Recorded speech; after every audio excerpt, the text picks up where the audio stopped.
Figure I still have my student status for some reason. Nicked Maya right away. Now to gather money for the courses. There you go. Yeah. Like usually when you graduate, not every school, but usually when you graduate, they give you like your student email for like another year or at least like 6 months or something like that, so that you can get some student discounts and stuff. Just keep in mind that technically speaking, you should not be doing anything that gets you money. Like it's not something that you're selling with the student licenses. It's only for learning. Once you get hired, you need to get either like an indie license or like your full license or a subscription or something. Alan, what's up, my friend? Welcome. Happy to see you here. We should be live on YouTube now. We should have Gabriel, Sia, Yolanda Demetrius, and CG Froggy. What's up, my friend? Hello. Yeah, it's one of those like unfortunate situations about the industry that you do need to pay for licenses and stuff to make a living out of it. But that's like usually you include that cost in your rate. As a freelancer, you include that in your rate, and it doesn't hurt as much that way. Hello guys, hello. How am I? I'm doing well. I'm okay. It's been a long week, a lot of work. Thankfully, but it's been a good week, I would say. Today we're just gonna have fun.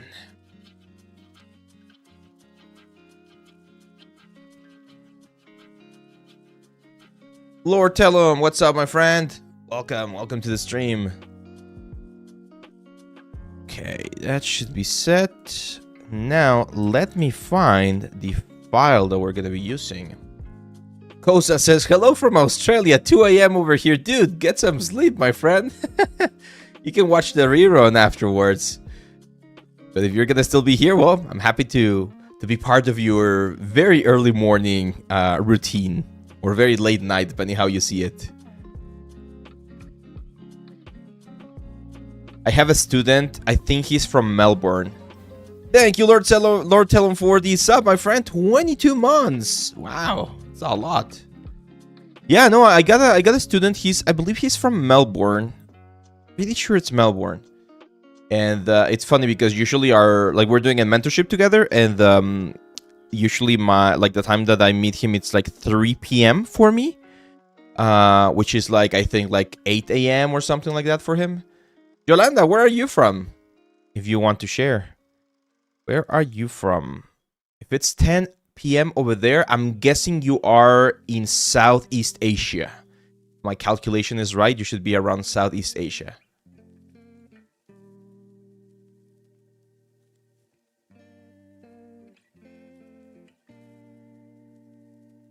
Morning, Corinne. Morning, Hassan. What's up, guys? Guten Tag, guten Abend, bonjour. I'm gonna have to learn all of the different greetings. There we go, I have it. Yes, this is the importance of keeping all of your files. I do have this cool character right here. We're gonna do a little bit of touch up on this guy. 10 a.m. here in Florida. I haven't been to Florida in a while. Last time I was there was with my family. Oh man, was it like 15 years ago? No, a little bit more, probably like 17 years ago. We went to Disneyland. Well, not Disneyland. We went to Disney World. I'm on my way to learn French. I want to retake German. Like when I was in high school, I took German and I got my, what was it, V1 like certification or something like that. So I could hold a conversation, you know. I knew it. But not anymore. What's up, my friends? Hello. I hope everyone is having a great time, no matter where you are in the world. This is, as I've mentioned before, one of the things that I find so fascinating about the 3D world in our industry. The fact that we can, learn and inspire so many people from so many different places. Just this week, I had students from Argentina, Melbourne, the United States. I believe someone was from not Italy. Was it Hungary? No, it was It was probably Italy, but yeah, we've got people from all over the places. So thank you guys for being here, for making this such an amazing community. We have to do another one of those runs. Like, remember the map? I got a map. Let me show it to you. Give me 1 second here, because I had a map.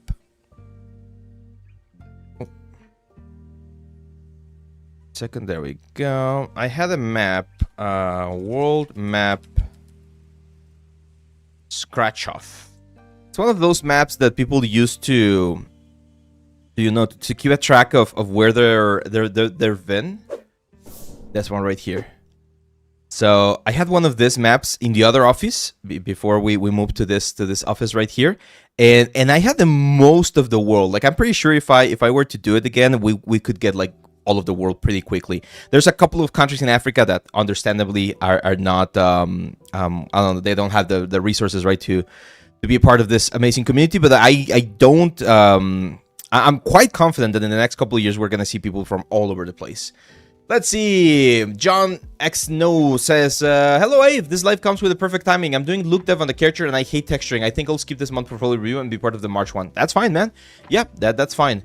Solid Mango just resolved. I did not see it, man. I did not see it. I'm not sure if I get the notification for every resub. Sometimes it doesn't. But thank you, man. Thank you. If you did, thank you very much. How many months? You're also one of like the long time followers here on the channel, Mango. Thank you.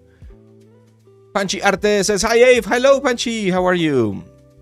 Let's see. I was just watching one of your videos at the stream. Notif popped up. Yep. I still do mentorship. I am a little bit. I'm not a little bit. I am full right now. Like I cannot take any other mentorship. I just have one more student pending, but he confirmed yesterday. So right now I don't have any space.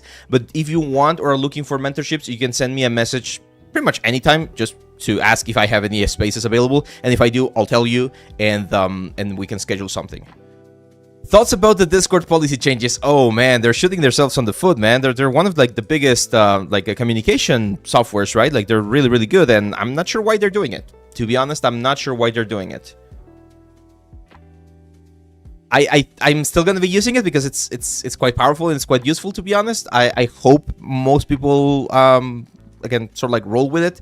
But yeah, like Discord is gonna be asking, apparently, because I'm pretty sure with all of the backlash that might actually sort of like what's the word, like retract their strategy, but they want to include an age verification check. So you need to submit, I think, a video or a photo ID so that they can confirm that you're not a minor. I believe you need to be above the age of like 13 or 14 or something like that. So they already abandoned it. I wish I really hope they did, because it's just gonna be obnoxious.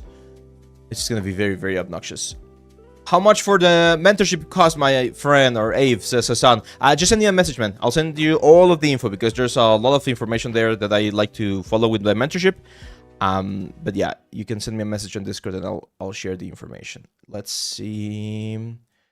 I remember old days. Yeah, that's what I was mentioning. I had one of this, but it it got left on the other studio, and when I went back to get it, it was just like old, moldy and stuff, because it's it's an abandoned room right now. So I need to get a new one. We'll get a new one, and we'll do the exercise again. We'll just like create a little comment so that you guys can tell us where you guys are from. I'm pretty sure I got a student from all Latin America. Like, Latin America and America should be covered. I'm pretty sure we should have students from all over Europe. That one should be covered as well. Most of Asia, I would say. I think we would have mostly from Asia, and probably half from Africa. I had a student from Madagascar send me a message the other day. That was very fun. Okay, so yeah, this is what we're going to be working on today, my friends. This is a character that I did several years ago. I actually have the folder here. Let me tell you when this was. 2021. So this is a character of mine. It's a design that I've been sort of like playing around and working with for several years now. Actually, if you go to my portfolio, you can see the early versions of these characters. I actually have like a super early version of the character, but I have it on my Facebook. Let me see if I can find it. This one right here. So this was the first time I was proud of a character. And this was back in, look at that, 12 years ago. 12 years ago. This was part of a demo that I did as well for a studio that was here in Mexico. We were going over like the Zbrush tools and stuff like that. This was rendered in Marmoset. I think this was Marmoset 2. Back down memory lane, right? Marmoset 2. Can you imagine that? Like, we didn't have ray tracing. We had very simple shaders. It was funny. And then of course a little bit of post-production inside of Photoshop. And I called it the Akroc, aquatic rock creature, right? Like, it's very, very simple name, but it was called the Akroc. And again, I have an earlier version, but I don't think I'm logged in Facebook right now. Let me check real quick. If I can find it, I'll show it to you. Facebook.com. No, it's not here. You want to see it? You want to see the first early version of this character, of this Akroc? I'll show it to you. Let me just get it from my Facebook on my phone, and I'll send it. I'll send it to David on Discord. Here, photos, because this was one of the first creatures I ever did. One of the first creatures. This was all the way back in September 18, 2011. That was the first year that I was doing 3D. And this one right here in particular was a character that I did after I finished. I was already working at the first studio that I've mentioned before, CGBot. I was already working there. And, you know, it wasn't, I didn't do it there. I did, you know, in the afternoon or whatever. But it was a fun one. Here. Send it to the David's chat, and then I'll show it to you over here.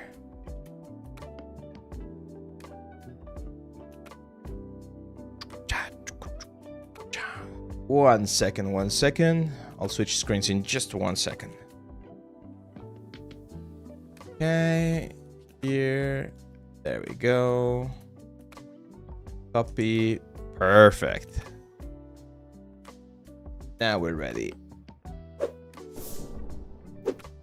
So this is the first render that I did for this character, again, back in September 2011. This was what, 15 years ago? 15 years ago. It's just poly paint. You can even see like the stretchiness on the polygons right there. There's no UVs, there's nothing. Form is horrible. Like, look at that muscle. It's just like so freaking bad, right? The alpha is just projected, but I had the general idea. Like, I knew it was going to be a blue character. I knew he was going to have like rocks or some sort of like growths on the back, something like that, right? So this was the first variation of the Akroc. And then a couple of years later, this was, if I'm not mistaken, 2013, I did this one right here. Again, for a demo. This was done for fun, and then this was done for a demo, where I just took this character and sort of like gave it a new life, right? Gave it another sort of like coat of paint, and came up with this character right here. This was game ready. Quote unquote game ready, because it had like proper topology. It was using bakes, you know, normal map bakes. It was using polypaint as well. Like, I was using polypaint instead of like texturing in Substance, because Substance did not exist back then. Funnily enough, Substance was not, or at least I was not aware of it, like the early versions of it at this particular point in my career. So this was again like 2013, and then a couple of years later here. Oh, go to my portfolio. I did another one. This was 2021. So what was that? Like 6 years later? I did this version of him where I turned him into a Jedi. So this was the version of the character. Here, there you go. And this is the one that you're currently seeing, right? So sculpting improved. There's a lot of like issues here on the like cloth and on the props, but in general I was really happy with the result. Even textures, like I think I used UDIMs and everything. I'll show the textures in just a second. But yeah, this is the character right here. This is the what's the word? The Akroc character that I've been developing. I hear Star Wars, my ears burn. Yeah, I'm a huge Star Wars fan, of course, as most of us are, and I imagine that this character could have been, you know, like a Jedi or something.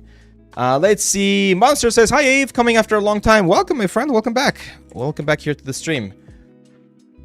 What is your approach with texturing? I feel I end up over detailing pretty often because I feel the map's too flat. I try to follow the big, medium, small approach, or the 60%, 30%, 10% rule, where you try to to have most of the stuff with 60%, some extra detail with 30%, and a very, very nice little final touch there with a 10% as our final little touch there.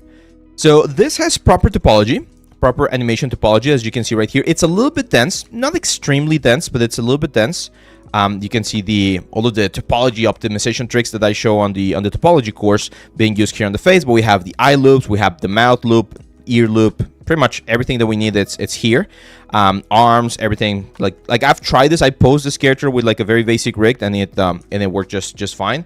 So what I want to do here is I want to give him some props. Like I want to focus today on making some props for this character because he looks naked. He looks very, very naked. And I know I did again like the Star Wars thing, but I don't want to do Star Wars this time. I kind of want to go back to this other version of him, which was a little bit more like Polynesian, like tribal approach, and he had this like wooden bracers that I really, really like. These were inspired by the armor shield from Thorin Oakenshield from The Hobbit. So if you remember Thorin Oakenshield in the movies, the design that they came up with his shield, so freaking good, man, so freaking good. Look at that. Like you would not think this is a shield, but it's his shield, right? So cool. Like I know the movies were not like received as well as the Lord of the Ring ones, but I still enjoyed them. They were quite fun, and I love what they did with this like shield. It just looked like very, very cool. So yeah, let's do something like that, shall we? Let's start adding some props to this character. You guys are gonna help me. Do I still do mentorships? Yes, but I'm currently full right now. If I get any more students, I'm not going to be able to record content here for the channel or for the courses or anything, and it's just not going to flow as well. So I do have mentorships. You're free to send me a message on Discord, and then there I can tell you what's the word. If you send me a message on Discord, I can share all of the information, and whenever I have a space available, I can let you know. So we're going to path. Let's start. How should we do this? Trying to think. So I really like the Oakenshield stuff here. This one's definitely a little bit more. Yeah, let's just do a sphere. Actually, no. I'm gonna go here to the arms, and I'm gonna mask them. I'm gonna go to mask lasso here, and we're gonna mask this section right there. There we go. Making sure that we cover all of this right there. Cool. We're just going to say extract. I usually like doing the extraction with 0 thickness, but in this particular case, I am actually going to give it a little bit of thickness. Not that much. Let's try that. Oh, that's way too much. Wait, did I hit accept? Oh, I hit accept. Delete that. Let's try this again. Extract. There you go. That's a little bit better, but still too much. Let's try 0.015. There we go. Much better. Awesome. That's it. I'm just gonna dynamesh those things with high enough resolution just to get like a basic stuff, and we're gonna start blocking this. So let's start just sketching the general idea. This is one of the really Zbrush, you're gonna freak out so freaking fast. God. So this is, I don't know why this happens. If anyone knows, please let me know. But for some reason, sometimes ZBrush like flips the freaking like functionality of the brushes. So for instance, this diamond standard, it's supposed to be carving in, right? But when I press, it actually pushes out. So I would need to change this to CAD, and now it will do what it needs to do, or just press Alt. But that's not how this brush works, and it does it for every brush. So for instance, here the clay buildup, it's supposed to be on CAD, adding element, and it's actually subtracting. And I think it's a bug. I definitely think it's a bug. A bug. A bug. Let me just save this. I'm gonna save it on the desktop for now. And let's just reopen ZBrush. Let's see. Papa, is Marvelous Designer good to make stylized clothing? Not really. It depends what you mean by stylized clothing. Like if you're gonna be doing clothing for, let's say, Marvel Rivals, then probably not, right? Because it's very, very stylized, very, very intense. But if you're going to be doing something for, like, let's say, Genshin Impact, right, where clothing's a little bit more realistic and it folds and falls in a more, like, expected way, then, yeah, you can definitely get a base mesh going from, what's the word, from freaking Marvelous. But normally, no, it's not flip faces. It's definitely not flip faces. I don't think it is. No, see that? Now it's working properly. But yeah, usually just a reset on the tool is more than enough. How is the progress in the new course? Good, good. It's going good. As Alan says there, it's turning out pretty cool. I think you guys are gonna like it. This week I was able to finish recording 1.5 chapters, so that's good. I'm working on the second half of the chapter, or one of the chapters, and hopefully we'll have it soon for you guys. Okay, so I'm just sketching here, playing with the silhouette. Remember that silhouette is one of those very, very important things. So if this is going to be like a wood section or a wood element, I definitely want to make sure or play with the silhouette. I'm going to show you a little trick here, something that a lot of people forget about when building their characters. There we go. Okay, so as you can see right now, this thing right there, this like wood element or wood like bracer that we're like carving or preparing is everything is in a single piece, right? And that's not how things are made in the real world. So whenever you're doing something, you definitely want to think about how things are made in the real world. And the best way to do that is just split things into multiple parts. Right now you can see that we have a couple of polygroups. I'm going to press Ctrl W to group everything in a single polygroup right there. There we go. And then I'm going to go to select lasso. And what I'm going to do with select lasso is I'm going to try to select as best as possible one of the sections, for instance, this one right here. There we go. And I'm just going to press Ctrl W. And then I'm going to hide that one, right? And then we're going to go to the next one. So we just grab this one. I'm just going to hide it, Ctrl W. And then I'm going to hide this one, Ctrl W. And then I'm going to hide this one, Ctrl W. So as you can see, what I'm doing is every time I'm doing that, like a Ctrl W thing, is I'm creating a new polygroup for the remaining pieces. There you go. So now we should have this, a bracer in this case. By the way, let's make our lives easier by deleting half of it. So we're gonna have this bracer right here that is made out of multiple pieces. Now, technically, you can split this if you want. You can split the bracer into multiple like subtools and keep every single subtools organized. I feel like that's a little bit too, I don't know, too much. So I'm just gonna keep or turn on groups and increase my resolution a little bit so that when I dynamesh, as you can see now, every single like little like part of the bracer is gonna be split into a different part, right? So I'm actually gonna turn on polish as well. Let's give it a little bit there. There you go. So that's gonna start giving us the sort of like that the proper wood separation. Now I can just click on this one and it's a cleanup process. So for the cleanup, I'm gonna go here with trim dynamic, of course. And I'm just going to start creating some sharper lines. Want to avoid having all of this like horrible edges across the surface. Okay, Iscop, what's up, man? Does the scale of character matter for the portfolio? What do you mean the scale?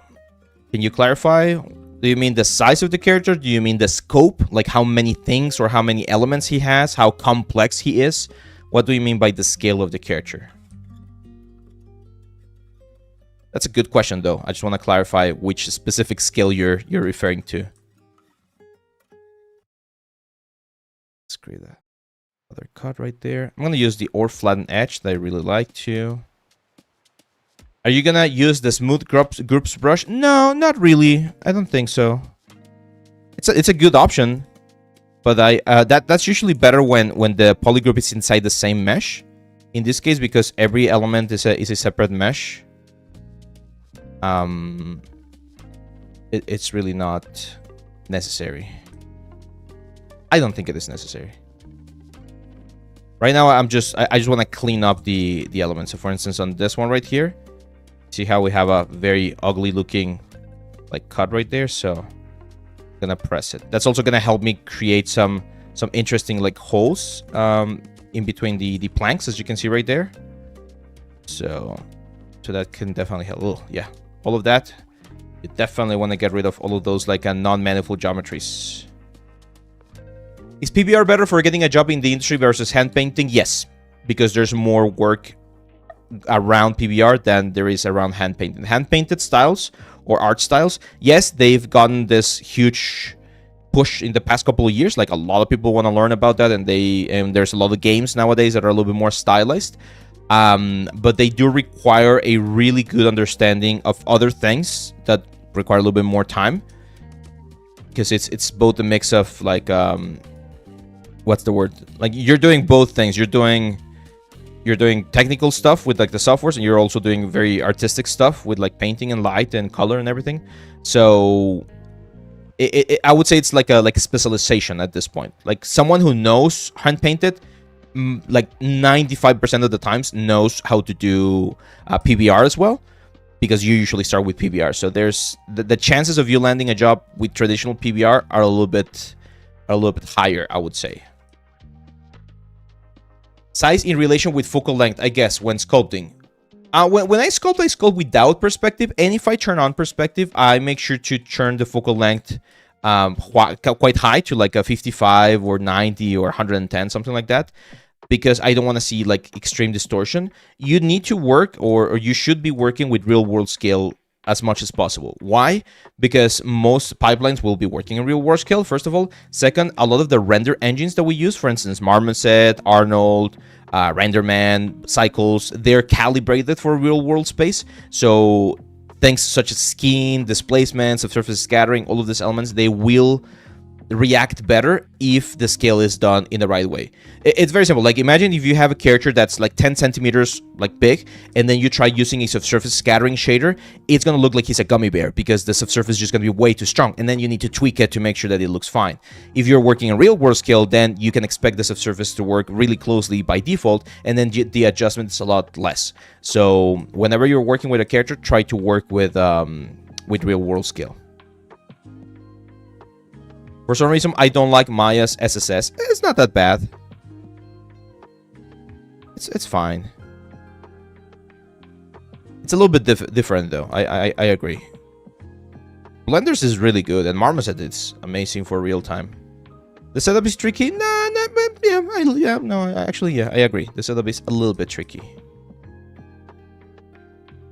Okay, see how we're cleaning everything? So it's just a patience game at this point. Now, someone was asking about this, right? Like right now, this wood planks that I'm like sculpting, this would represent the 60%, right? Like this is the detail, the 60% detail that we're adding to this character. And when you see this from really far away, you're definitely going to be seeing this design, right? Like the element. But now we need to add something else, because we cannot just leave these things as they are. Like we need to figure out a way to make sure that they look interesting. In the case of Thorin, he was literally grabbing the freaking thing from below, but we need to find a way to connect these things. And I'm thinking maybe metal, like some metal like connections between all of the different like planks. I don't want to do ropes, mainly because ropes require a lot of geometry to properly work. Ariel Luke says, "Hi Ave, I need to make a roof with many tiles. The roof is tiled. Should I create the UVs first and then position them with Mesh and Maya, or position them first and then worry about the UVs?" Yeah, you just create 5 or 6 shingles, texture them, get them ready, and then duplicate them with Mesh. You can then transfer UVs, but it's a lot like more time consuming, so I strongly recommend that you do this first. Let's increase the resolution, and let's start adding a little bit more detail to this thing. Even more resolution.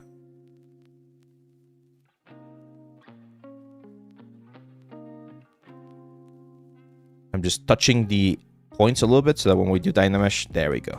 Now we're talking, right? Like, look at this. That's looking quite interesting as a like a bark tree, or like a bark element. I really like that hole that we have right there as well. Now let's just use that information to really polish this thing. And we're gonna be using alphas. This is the kind of stuff that I'm not gonna hand sculpt everything. It's just like way too time consuming. So we're eventually going to be using alphas, but it's a good idea to give it a little bit of like hand sculpting. Now, this is another great thing. Like right now, Dynamesh has already done its like it's fulfilled its role. We don't really need Dynamesh anymore. So I'm just going to deactivate it, and I'm just going to give this a new subdivision. Pickle John, what's up, my friend? I have a question about the workflow. Go for it, man. Go for it. Profe, in 3D, what people are talking about when they say don't lose momentum? Don't lose momentum? Oh, I'm not sure I've heard that specific phrase recently, but what I think it means is just don't stop doing art. art is very tricky, guys, and this doesn't only apply, of course, to art. It applies to everything, but you can't stop. You can't stop because new softwares, new technologies, new people, like new industries, like there's a lot of like new things happening all the time. So if you suddenly stop, like if you don't want to do art anymore, you are just going to become obsolete, right? Especially in our field where 3D is so important. You can like very quickly fall behind and like start using very old techniques or very old processes, and of course that's not something that you want, right? Like if you want to remain competitive, you need to make sure that momentum, which I'm guessing is what you're referring to, does not die. So my advice, because I know everyone gets burnt out, everyone gets tired, my advice is try to always be working on something personal, try to always be working on something professional, and try to always be working on learning something new. Like if you do those three things, then your momentum is very difficult to die off. Like always try to be learning something new, a skill that's not necessarily super important to your current role, right? But that could potentially help you later on. Try to be working on a personal piece that's going to keep you, motivated and happy, and try to be working on something professional, right? Like maybe for a client, a studio, portfolio piece, like something, so that you don't fall behind again in the rest of the skills. Can you tell how to retopologize in Zbrush? We had a live stream a couple of months ago when that came out, my friend, in case you want to watch it. I don't think I'm going to be doing retopology today instead of Zbrush because I want to focus on the sculpting side of things. But it's relatively simple. You use the retopo brush, the new retopo brush. You do need to have the newest version of Zbrush, though. This is a new, relatively new addition to the software. So right now I'm in 2026.1.1. By the way, Abe, tomorrow is Valentine's, so I hope you all have a happy day tomorrow. Yeah, happy Valentine's Day, my friends, to everyone. Some of you, it's already February 14th, so hope you have a nice time, either with your loved ones or with your friends. Here in Mexico, it's not called Valentine's Day, it's called Day of Love and Friendship. Día del Amor y la Amistad. I mean, of course, everyone calls it Valentine's Day, but... Is there a good method for creating a mouth cavity in Blender without polygroups? Just extruding? Maybe. Like normally with my mouth, I just extrude the mouth pocket. It's usually faster. What is the most important thing to get in the game industry? Sculpting for bigger shapes, small details, optimization skills? I would say that's a great question, by the way, John. I would say one of the things that I at least look for in candidates when they're going to be working with me or for me is to make sure that they understand the full process. Like I can't... Like it's very sad when I see a really good sculpture, for instance, like a portfolio from someone who's a sculptor, but then I ask him if they know retopology, UVs and bakes and all that stuff, and it's like, no, I just know how to sculpt. It's like, dude, oh man, I'm sorry, but if I hire you, even if you're a very good sculptor, I'm gonna need to hire someone else who's gonna be doing the rest of the steps that I need to be done, right? Like retopo, UVs, that kind of stuff. So it's important that you do know the whole process. Like I value, again, this is my personal opinion, I value more someone who is like above average in every single like part of the process, right? Really good at texturing, really good at modeling, really good at sculpting, really good at UVs, really good at retopo, than someone who's really good at just one particular skill and he doesn't even know, or he's not capable of doing the rest of the elements, right? So I think, especially if you're going to be working at a big studio, knowing the full pipeline as a modeler, again, it's modeling, sculpting, UVs, texturing, it's very important. It's not the exact same thing for other careers, I think. Like, for instance, animators, I think they follow a slightly different set of rules, so they might not need all of that specific elements, but it's valuable. Because then the alternative here is, well, if you do want to be just a freaking amazing sculptor, you need to be like 0.001% good, right? Like you need to be like one of the top 100 sculptors in the world. And that way, yes, like someone's going to hire you just to be a sculptor because you're one of the best and you're going to be doing like amazing things.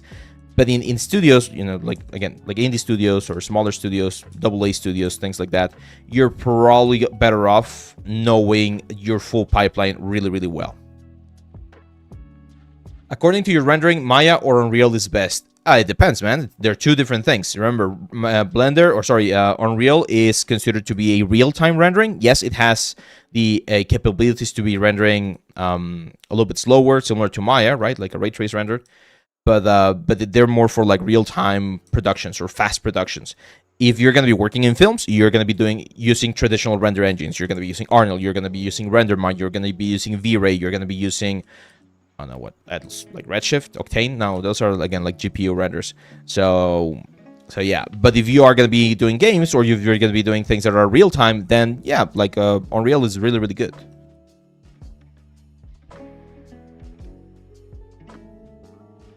Go. Let's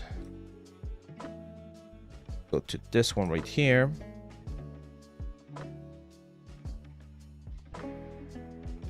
Let's see. Can I ask you something? If it's any trick or brush that is replicating the effect of a really wet clay? Imagine that you put a finger on the surface and you're having a lot of clay on your finger. Yes, there is one. It's called the... where is it?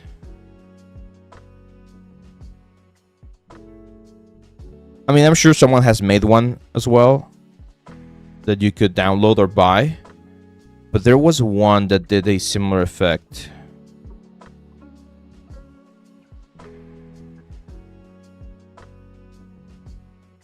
Where is it? Now, I can't find it, man. Can't find it, but there was one. I'm pretty sure. I'm not sure if I saw it. What's the word? I'm not sure if I saw it as part of the basic set of brushes that Zbrush has. But I know I've seen it before. You can also try using thick skin. I'm not sure if you've taken a look at thick skin, which is a function here inside of Zbrush that allows you to add detail without going above a specific threshold. So that's that could be another one, another option. There you go, Solid Mango. Now I got the notification. 16 months. Thank you, my friend. Thank you.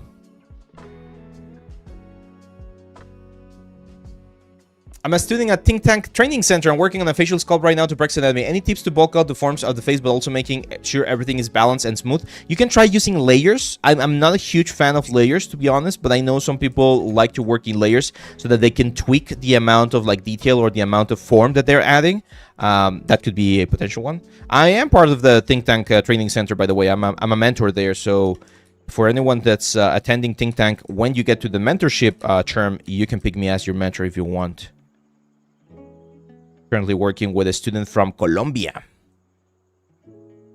Any leaks from future courses? I can't wait. No leaks just yet, man. No leaks. But it's coming along nicely. This week was a good week for the recording of the course. I was able to finish one chapter and record half of the other chapter, or the next chapter. So things are turning out nicely. I think you guys are gonna really enjoy it.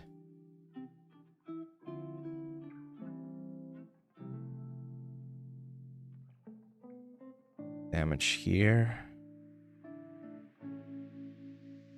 Is it really important to learn and sculpt realistic portraits of humans even if you only love stylized characters? Yes and no. Like there's a difference between like hyper realism, right? Like what Hossein Diva does. Hossein Diva is an amazing sculptor. You probably guys have seen his stuff. He does like hyper realism, right? However, from a production perspective, if you're going to be working on a big production and you're going to have your main character be a famous like actor, what you're going to end up doing is you're just going to be using photo scans, right? Like you're going to do photogrammetry and you're going to scan the character, you're going to scan the actor, and then do cleanup and preparation and everything, but you're not going to have to sculpt from scratch. If you, however, want to work, let's say, on the collectibles industries, like let's say you want to work for Sideshow Collectibles or you want to do your own line, then on those specific projects, because the budget is a lot more reduced, you're not going to have the option to scan the actor, and at that point, you do need to be really good at sculpting the likeness of a character.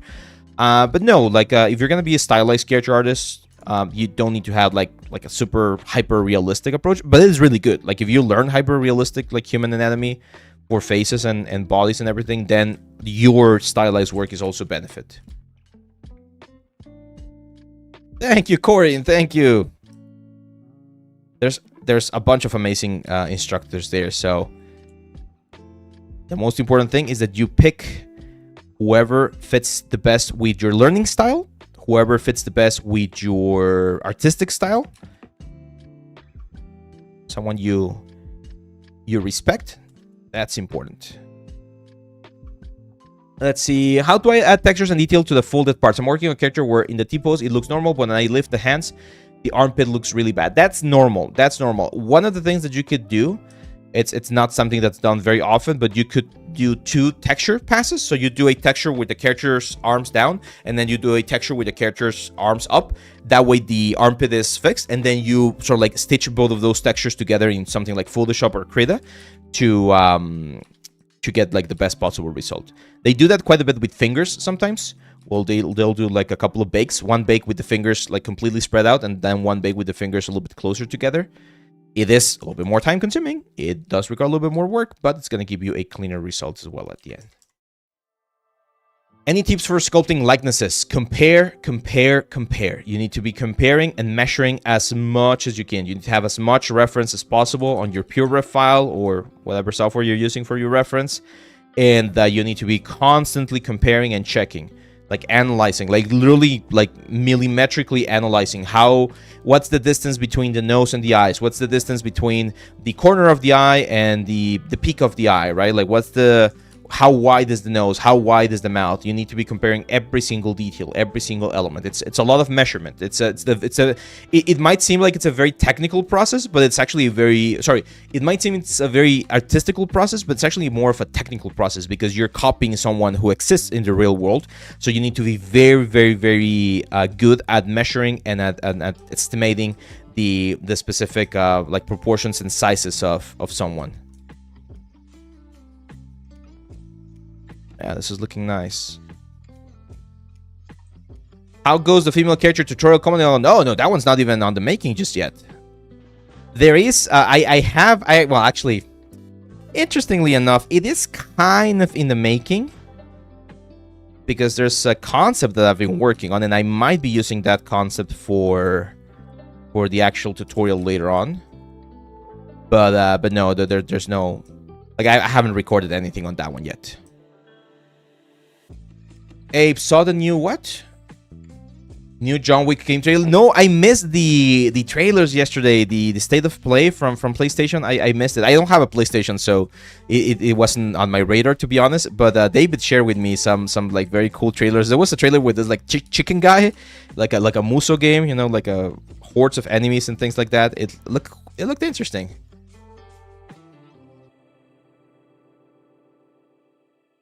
I had the same experience with Accuracy when I was trying to imitate the digidouble from a TV show. Yeah. It's tricky. But it's funny. I worked on a show a couple of years ago. Unfortunately, that did not got finished. Like, I did my part, got paid and everything, but apparently they did not use all of the feature, the commercial later on. And I was tasked with taking some photogrammetry scans, very rough photogrammetry scans from like an iPhone, and cleaning up for like a background character, a couple of background characters, and they look horrible. Like they were fine, like they were like okay with them because they were going to be like this tiny on the screen, so they were like super basic. They just had like the main shapes, the main forms, like no likeness at all. It was an interesting project, that one. A little bit of photogrammetry stuff for like background plates. Because what they were going to do, very interestingly, is they had the full set built digitally, but they also had a small part of the set built physically. So the camera was going from really far away, and you see like the huge expanse of the environment. And at that point, everything was digital. That was when my digital double, like little asset, was going to be used. And then when the camera got close enough, it would just like very quickly and smoothly fade into the actual actor, right? Where the light plate where the actor was going to be seen. And but yeah, like unfortunately the commercial never aired. It was a commercial work, so I cannot add that to my portfolio. That's gonna happen to you quite a bit, guys. Like, you're gonna be working on a lot of stuff, and the games or the commercials or whatever you're doing never releases, and because it never released, you cannot use it for your portfolio. You can include it on your CV, right? Like, you can mention, oh, I did this kind of like a role for this kind of company, but I cannot show it because, well, it never aired, so there's no rights. Kidney, what's up, my friend? What is up? What makes a character semi-stylized? I tried to sculpt, but it's either unrealistic or just cartoonish, devoid of anything.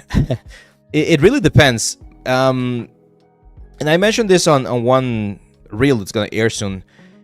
as production artists, we're not really in charge of doing the design process, right? Like you're just giving a concept piece, and then you just like nail that concept piece as close as you can. So don't try to do that, especially in your early years as an artist. Yeah, it's fun to try to come up with your own characters, your own creations, and everything. Like if you want to do it, do it. But for professional work, for portfolio work, try to follow a concept, and just like follow the concept as cleanly and as exactly as possible. That's gonna be more beneficial for your portfolio and for your skills at first, and then later on, when you feel confident about like your design skills and your information, your training, that's when you can start creating your own stuff. But usually it's better to just grab a concept, and you're gonna grab a concept, you're gonna know, oh, this is stylized or this is realistic because of the proportions, because of the shapes, because of the silhouette, that kind of stuff. Purple Monkey says, oh yeah, I have film firms, and the horrors they tell me about the double they're working with, time constraints and whatnot. Yep.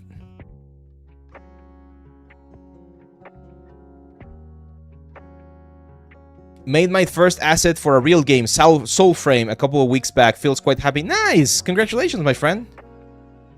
Did you finish the Blender jousting helmet? Yes, I did. Did you not see it? That one I did, and that one I can show.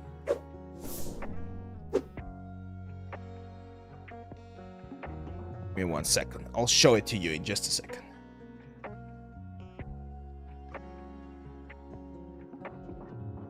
Niraj Kumar says, thank you, Abe. I'm really grateful. You are welcome, my friend.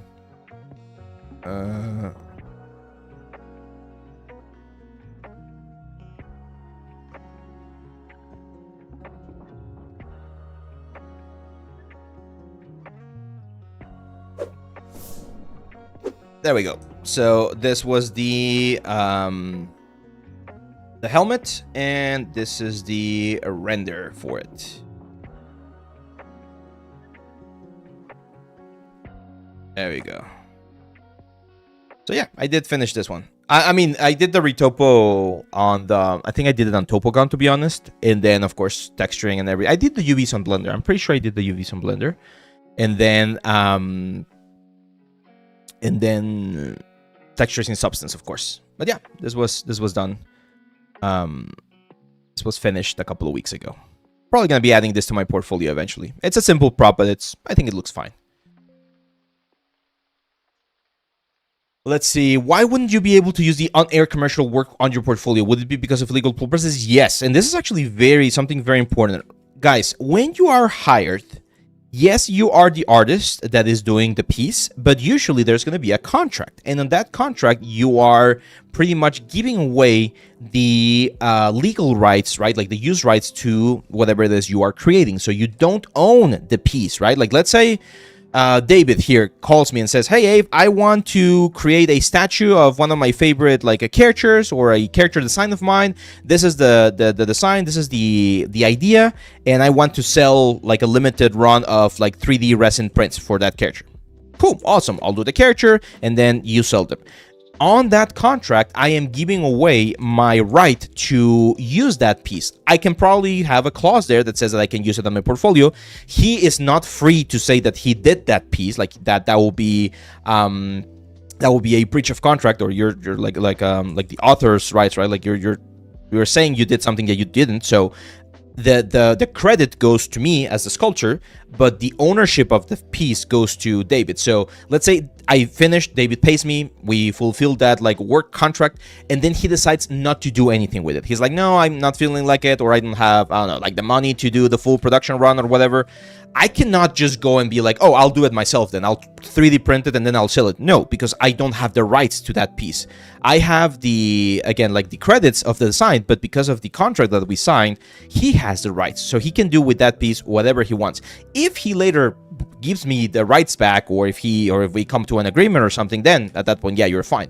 So the same thing happens in this case with the commercial, right? Like you work on a commercial, you do props or you do anything for the commercial, even music, right? And you sell those rights as part of the business transaction to whoever is going to be airing that commercial. If that commercial never airs, you don't have the right to distribute any of the things that you did. They do. Of course, you can always you can always talk to the people, get come to an agreement, right? Like figure out a way in which you can like show the music. Like let's say, for instance, let's say this commercial that I'm talking about, I could reach out to the studio and say, hey, I know this commercial that we worked on like 4 years ago never like aired. Is it okay if I create a portfolio like post on our station explaining what I did, even if it didn't air? And if they tell me yes, go for it. Okay, at that point you have permission and you get green light, but they need to ask the client usually. And if the client doesn't mind, then sure, you can do it. But normally they do mind and they're not gonna let you do it. Sort of how I have the right to this rifle I commissioned some dude on Fiverr to make LOL. Yeah, exactly. So if you commission someone to make a piece for you on the contract, on the business deal, there should be a very clear indication, a very clear again like note that says, I can do with this whatever I want because I'm buying it from you. I'm buying the commercial rights from you, right? And he doesn't have the commercial rights, so he cannot, for instance, go and sell that rifle to someone else. Like that would be a breach of contract, and you can sue that person. I know suing gets like very like complicated, especially internationally speaking, but you don't want to get into those kind of like messes, right? So my advice is just keep things clean. Josco says, thanks for the tips. They're really helpful. I'm watching your stuff here on YouTube and TikTok. Much appreciated. Best regards. Thank you, my friend. Thank you. Yeah, a lot of people really enjoy the shorts. And that's thanks to our editor here, Alan.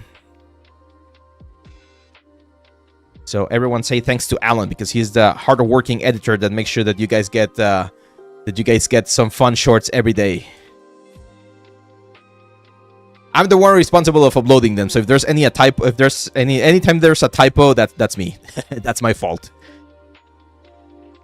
What kind of piece are you sculpting? I'm sculpting a bracer, a wooden bracer for this character right here. So we're going through some of the like wood planks here, and we're just giving them a little bit of form before we add like some high frequency details.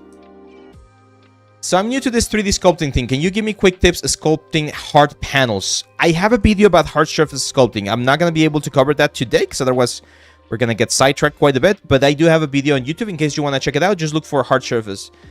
Thank you for the bits, man. Thank you. Thank you. Zero cool.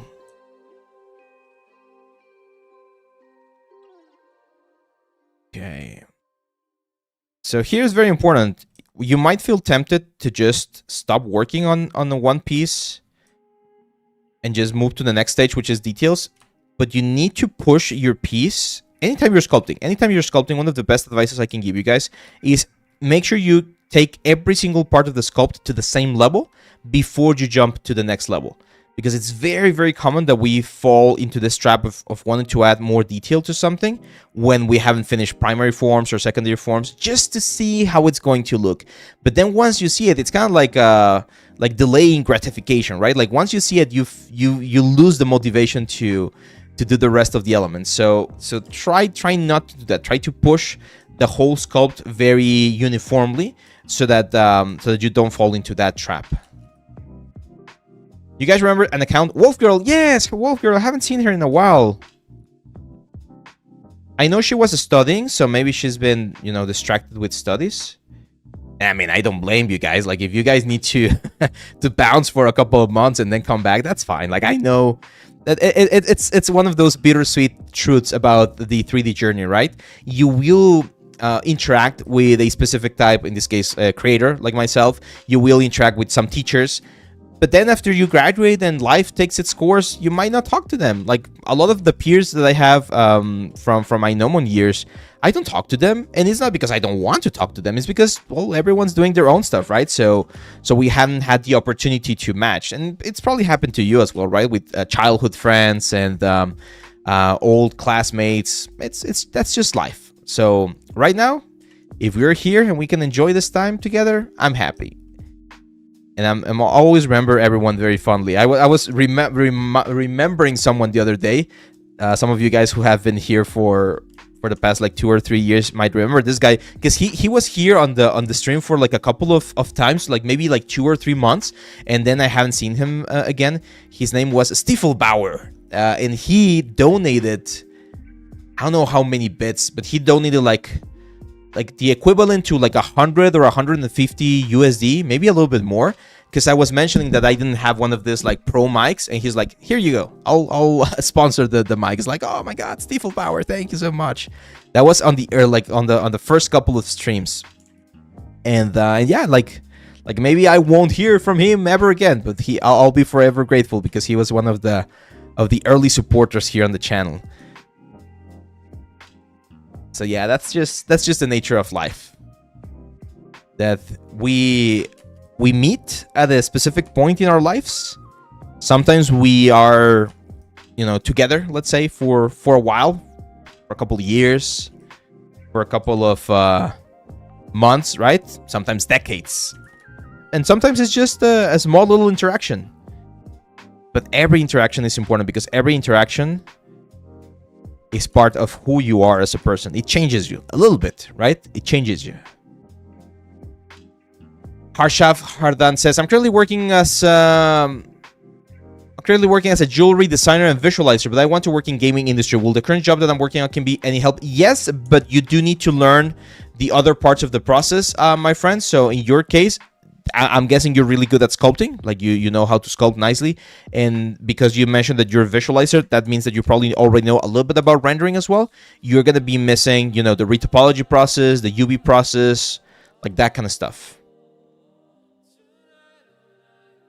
What do you think about artists who use cracked softwares? You wanna get me banned here, my friend?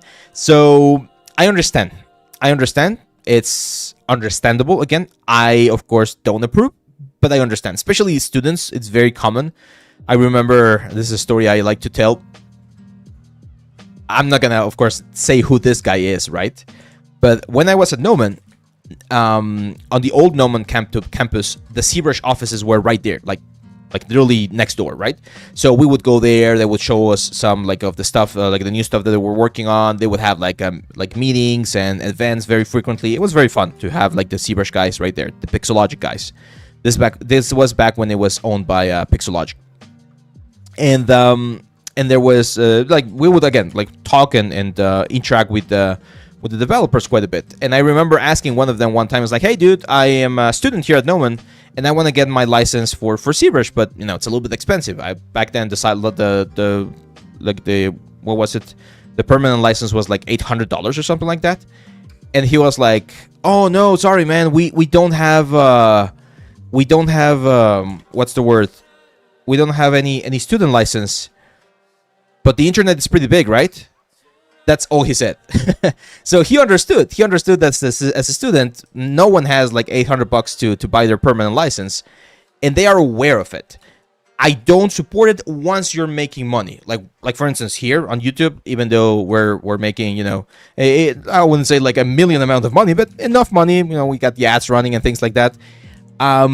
Every single software that I own, I have the license for. So I pay my monthly license for Zbrush. I pay my monthly license for Photoshop, Marvelous Designer, Substance Painter. I have my indie license for Resim UV. I have my indie license for Maya. I have my license for Marmoset, right? So every single software that I have my license because I'm making money. I'm a professional artist at this point and I'm making money. I can afford to do that. If at any point I cannot afford to pay for a license, I'll just cancel the subscription. I'll just like try to find an alternative. But it's very important that you do understand that, right? So, yeah, just understand that if you're doing this, because this is the thing. Like, I'm not bothered if someone tells me that they're using a cracked software. Again, I understand. But if I know that they're making money and they're using a cracked software, because like, oh, let's stick it to the companies and the corporations, like, I understand again the feeling, but I don't follow that specific feeling because it's just not like right, correct? Like you're making a living out of this, you're making money out of this. So my advice is just include the price of the freaking license on your quote. So if someone's asking you, hey, I need you to do again like a character sculpt for like a 3D print thing for D&D, and you're gonna be using Zbrush for 1 month, whatever you're thinking about charging for that particular character that you're gonna be doing, add $50 on top, and that's how much Zbrush costs. So you're not paying for Zbrush, your client is paying for Zbrush because it's part of the quote. So at that point, like everyone wins, right? Like you are following the rules, you are like paying your license, and you're not spending anything because again the price is baked into the freaking quote. So Yeah, it's just, that's my opinion. That's why I don't mind paying for this, because with the money I make from being a teacher, from the courses, here from YouTube, from the freelance stuff, like the price of my computer, the price of my equipment, the price of my software, it's baked in how much I charge for my services. That's just the way. That's just the way the world works, right? When they had the student license, I was originally paying 20 a year. Then they sold to Max, and it's now like 75 a year, which is still good though. Like I understand, yeah, like 75 a year feels like a lot, but it's still quite good. Like Zbrush for $75 a year, not freaking bad. I mean, the good thing about paying monthly is being able to use it for a couple of months. That's what I would do. That's what I do with Marvelous Designer. So I subscribe for a month. I use it for whatever project I'm working on, or if a student needs it for one of the mentorships and we're going through that, I'll use it for a month, and then after that I'll just cancel it, because there might be months where I don't need to use it, and at that point it just feels stupid. It's kind of like your gym membership, right? You pay for the gym and then you never go. So yeah, I try to avoid that. Oh, I think that's it. Did we finish all of them? Nice. Look at that. Time flies when you're having fun. There we go. So we've successfully created the primary shapes or the primary forms here for all of the elements. Now we can start going into a little bit more detail. So I'm going to add another subdivision here, and now I'm going to use my orb cracks brush to start adding, a little bit more detail. Not too much though. Not too much. This is, again, remember we were talking about this earlier, the 60%, 30%, 10% rule. So this is the 30% now. So yes, I'm going to be adding some more cracks and some more cuts, but I don't want to make it super, super obvious that it starts to steal, spotlight from some of the other parts of the element. It's going to add a little bit more detail.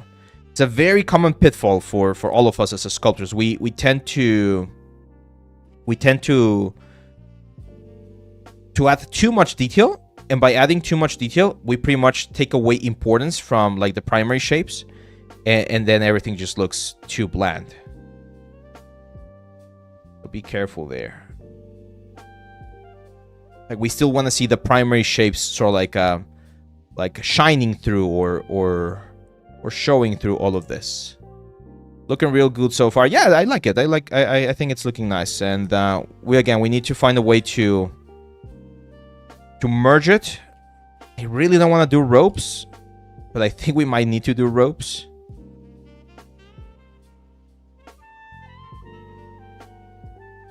Music is really good today as well. Chill Hop is singing some cool stuff.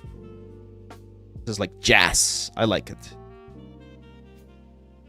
It's chill. I think subscription makes sense. I wish Adobe wasn't so ass about their subscription services. It makes sense. But I agree with Alan. If we could have more permanent license options, that would be great. Like, imagine I did subscription for the courses. Like, no. No. That would be so ass. I don't like that. I think that's one of the reasons why we're such a cool community, right? Because we're very, very artist-driven. Like, I'm an artist myself, so I know what we as artists like and dislike, and I'm not going to do something that we dislike.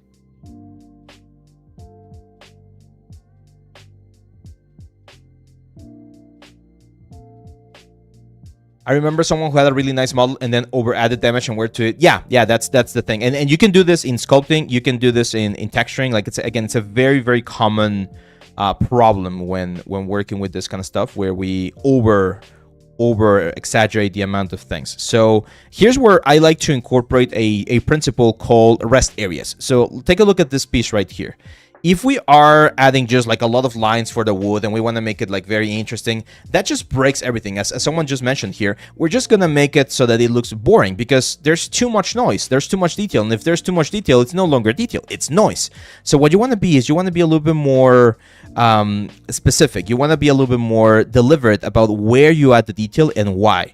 And leave some areas where there's not a lot of stuff happening. Those are called rest areas. Those are areas where your brain doesn't need to think about whatever it is it's happening on the piece, and you can focus on appreciating, well, the rest of the elements. So that's a very...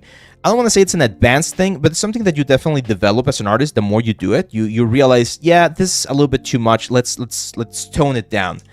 And I can give you an example. What's the word? Like, if you think about food, right? Like, we've all gone to this place where you're served like this humongous burger with every single topping that you can think of, like bacon and onion rings and French fries and cheese and everything, right? And it's just like monstrosity. And yes, like every now and then, you know, like once a year maybe, because not every now and then, but like once a year, having one of those like monstrosities is fine. It's fun. But you probably want to enjoy a burger where you can actually taste every single part of the ingredients, right? So if you go to a fancy restaurant, you're probably going to have something that's a lot more control and where you can taste some more specific or more interesting flavors. Well, it's the exact same thing with art. Like, you don't want to overdo your work and add too much stuff everywhere to such a degree that it just loses its form and it just loses its visual interest, right? So be mindful. I think it's the main sort of like takeaway that I want you guys to have right here. Be mindful about where and why we're adding the details. Does the rest area thing also apply to 2D art? Yes, it definitely applies to 2D art. It applies to everything. It's a balance. If you ever go to a music class, if you're going to learn how to play an instrument, the first thing that they're going to tell you is music is the combination of sound and silence, right? They're going to tell you that. Well, it's the exact same thing everywhere. You need sound, which is actually something that we can hear, and silence, where you reflect upon the sound. Otherwise, if you have pure sound, well, it's just noise, right? It's just like background noise. And if you have pure silence, where there's nothing. So in this case, it's the exact same thing. If you have detail everywhere, again, it's just noise. It's just surface noise that is not really adding to the storytelling of your element. And if you have nothing, well, it just looks bland and very CG. So adding this kind of stuff is very, very important. 70-30 rule, 70% rest, 30% detail. That's a good proportion. It varies. I don't like using rules in my work. I try to follow more like guidelines. So yeah, that's one guideline that we can use. The big, medium, and small guideline is another one that we can use. The 60-30-10% rule is another one that we can use. The golden rule or the golden ratio, it's another one that you can use. Remember, all of this ratios, rules, elements, they are just guidelines. It doesn't mean that you need to use them or that they should be present every single time. They're just like options that you have as an artist.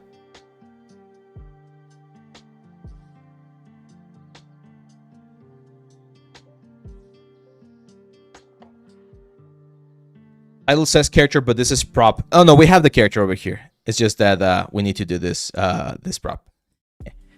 But it's for this character. We'll do the character. I need to fix the legs a little bit. I hate how the legs look like. I didn't even look at that. That was lazy on my part when I did this. I didn't even smooth out the shapes here. Because I was debating whether he was gonna have some boots or something. That's why I did not. But that's not justification. We need to always. It's what I was telling you. We need to always push every part of the model to the exact same like level, right? Level of finish. Hey Abe, how do you deal with sharp edges and flat surface? I'm trying to do an Egyptian Sphinx and those edges is giving me so much trouble. So if it's something that's very hard surface, I'll probably just box model it. Like, a lot of people think that you need to sculpt everything and you don't. If you can do a box model of whatever it is you're doing and then add a couple of like details here and there, that's fine. Like, you should not try to force everything to go through like a sculpting part.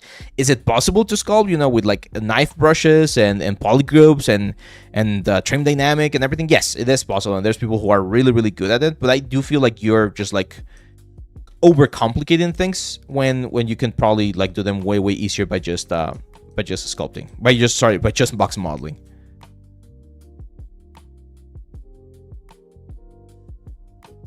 Here I want to add like a knot to the bark or something. Was this a low poly dynamesh? I said because one of those sharp edges on the feet. Yes, it was, and then I did retopo, but I did not finish that. So this is the low poly of the character. It's around 50k triangles, so not that bad. And then we have just subdivision levels. But yeah, that's why we had those those details there on the feet. You're right. I'm a new learner of Zbrush. Would you tell me a random basic object for sculpting? Skulls. Skulls are like the most like basic and obvious one, and they're really good to learn, again, like the basics of sculpting. So try to find a random animal, like, I don't know, a horse, and try to sculpt a horse as a skull. An elephant, try to sculpt an elephant's skull. Try to sculpt a dinosaur skull. That's what we do, for instance, on our Zbrush course, on the Oni course. The first chapter is a dragon skull, which is based, of course, on a dinosaur skull. If you mean more like props, doing a trunk, it's a good one.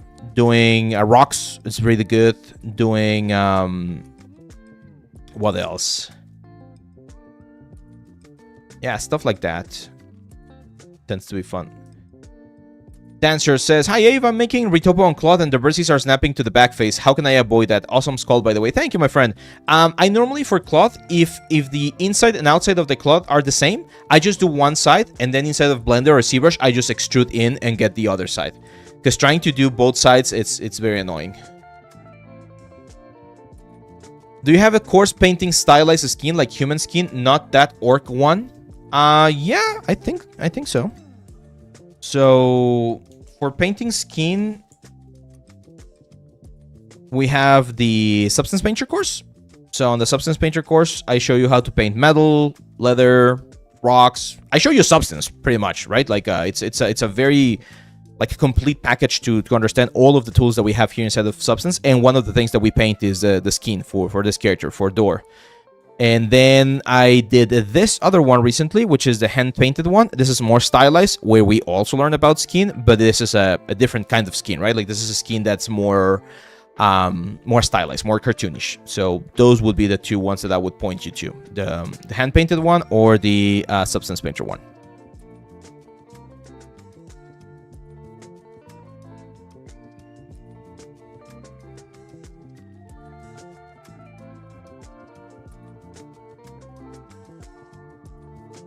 Let's see. Do character models also have to do hard surface weapons if the character uses? Yes. Usually, yes. It depends on the production. Sometimes some productions will have specific hard surface artists. But in my case, most of the times that I've done a character, it's do the character and whatever comes with the character. So if the character has a shield, or if the character has a gun, or if the character has an axe or whatever, you need to do that as well.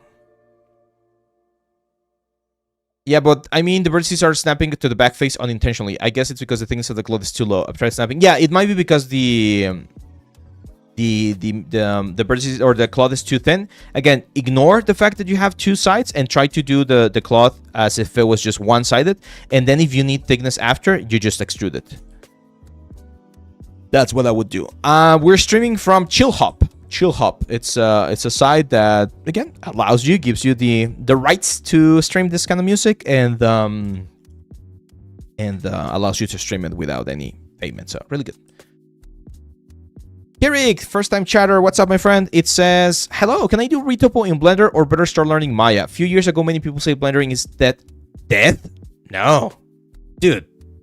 What forums are you going to? It's been the complete opposite. People are saying that Blender is way better than Maya, and that Maya is death. You don't hear the music? Let me up the volume a little bit. It's very, very sort of like low on the background. No, Blender is perfectly fine to do retopo. I would recommend using Retopo Flow. That's a very nice plugin that Blender has. Retopo Flow 3 you can get for free. Retopo Flow 4, which is the new one, you do need to pay. It's like $80, I think. I haven't tried it. Should reach to the team. Maybe the team might want us to stream it or something. But yeah, those are like the plugins for Retopo that you can use. Kirik. They're good. They're good. I still think Topogun is the best. Topogun is my go-to retopo software, to be honest. But I understand that, again, the what's the word? The price tag can be a little bit steep at first. New Way says, hey, if I watched your videos for a long time and seen your character sculpting hard surface tutorials, so what kind of artist are you? Character, environment, or generalist? I'm technically a generalist. Like, if we're completely objective, I'm a generalist. Because I do characters, I do environments, I do props, I do hand-painted, I do PBR, I do render, I do like architectural visualization, I've done jewelry, I've done like so many things. So I'm a generalist. However, I like to consider myself a generalist with a focus on characters because I really like characters. So most of the stuff that I do is going to be character related, but as part of my freelance career, I've done like so many things. Have you ever sculpted with Blender? I have. It's good. It's not a bad option. It's not as good as Zbrush. We gotta be very, very objective there as well. But yeah. Yeah, it's the only, my only complaint about Topogun, that the symmetry is definitely broken. But most of the times, if you're working with a symmetrical character, you can just do the symmetry later on inside of Maya. That's what I do. And if it's an asymmetrical character, then, well, you don't need symmetry, right? So, is it more preferred for a 3D artist to have her own website showcasing their works to seem more professional rather than just... I've had ArtStation for the past 10 years, and I hadn't had the need to have my own website. I mean, we have our own website for the courses, but as an artist, ArtStation has been more than enough for me. I know some artists do prefer to have their own website. That's fine if you want to do it, but it's not needed, I would say. How long should it take to learn the basics of Zbrush along with baking HP to ALP? You can probably do that in like 6 to 8 months. I would say that's a good time frame to learn the basics. When I started learning Blender, I kept hearing that Blender wasn't necessary and that Maya was the industry standard. And with Blender, I wouldn't be hired anywhere. Now I'm learning Zebrafish. Zebrafish? What the hell is Zebrafish? Is Zebrafish or Zbrush, man? Zebrafish, that's a nice typo. If it's a Zbrush, yeah, Zbrush is definitely gonna help you. What's the word? The thing is, I've mentioned this before. If you're thinking about being in indie or smaller size studios, then Blender is perfectly fine.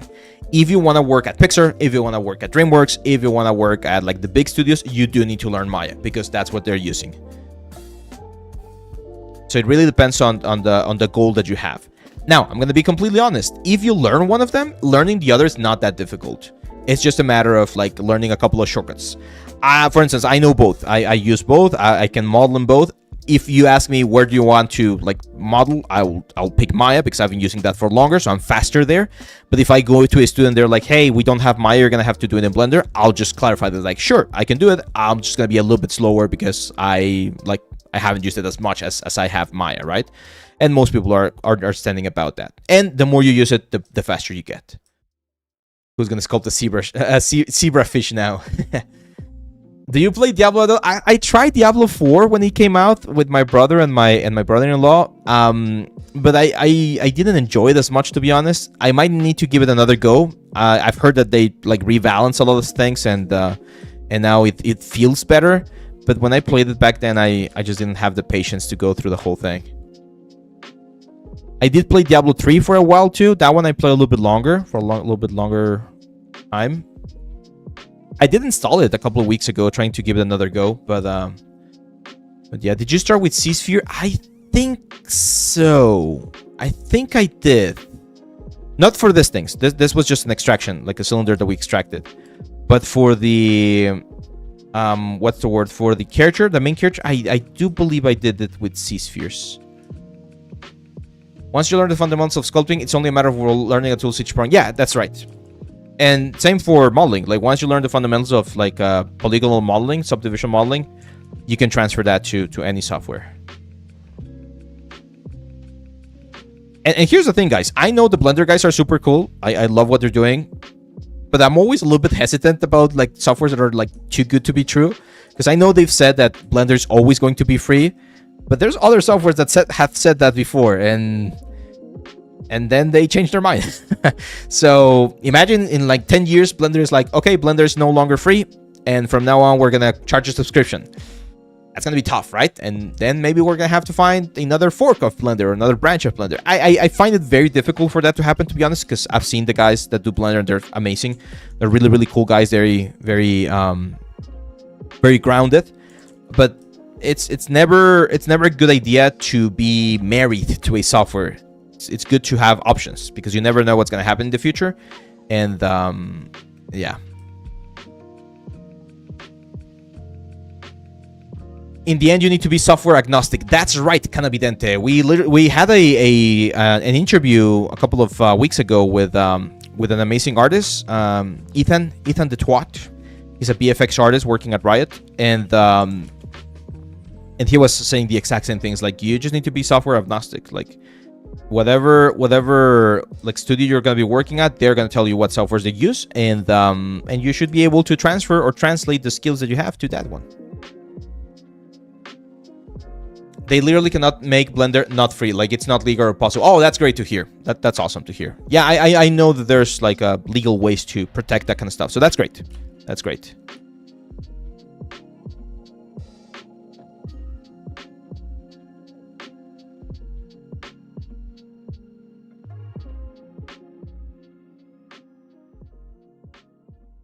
There we go. I'm happy with this. I think we're in a good position here. I like it. Enough. I think it has enough amount of detail. I kind of want to push the silhouette a little bit more. So here I'm going to use move topological to just push some of this guys up and down a little bit more. So that it's not like completely cylindrical. Like some things are pushing out or up a little bit more than others.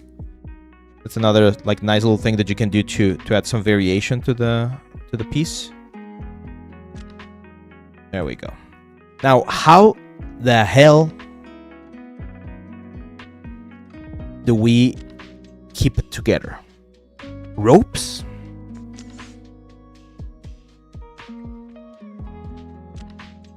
Any ideas? Any suggestions? Yeah, let's save. Thank you.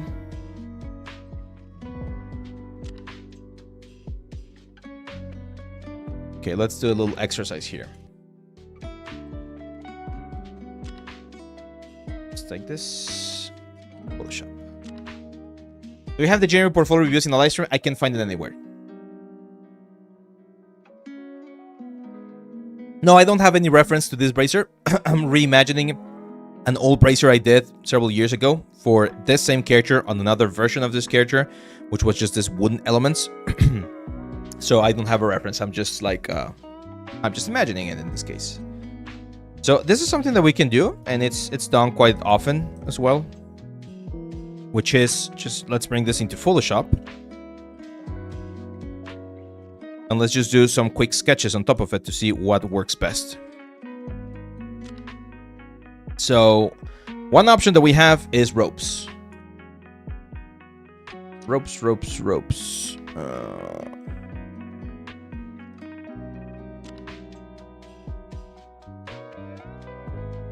Why is this not working? Been having this issue with freaking Photoshop for a while now. I'm not sure if it's a Windows thing or if it's a tablet thing.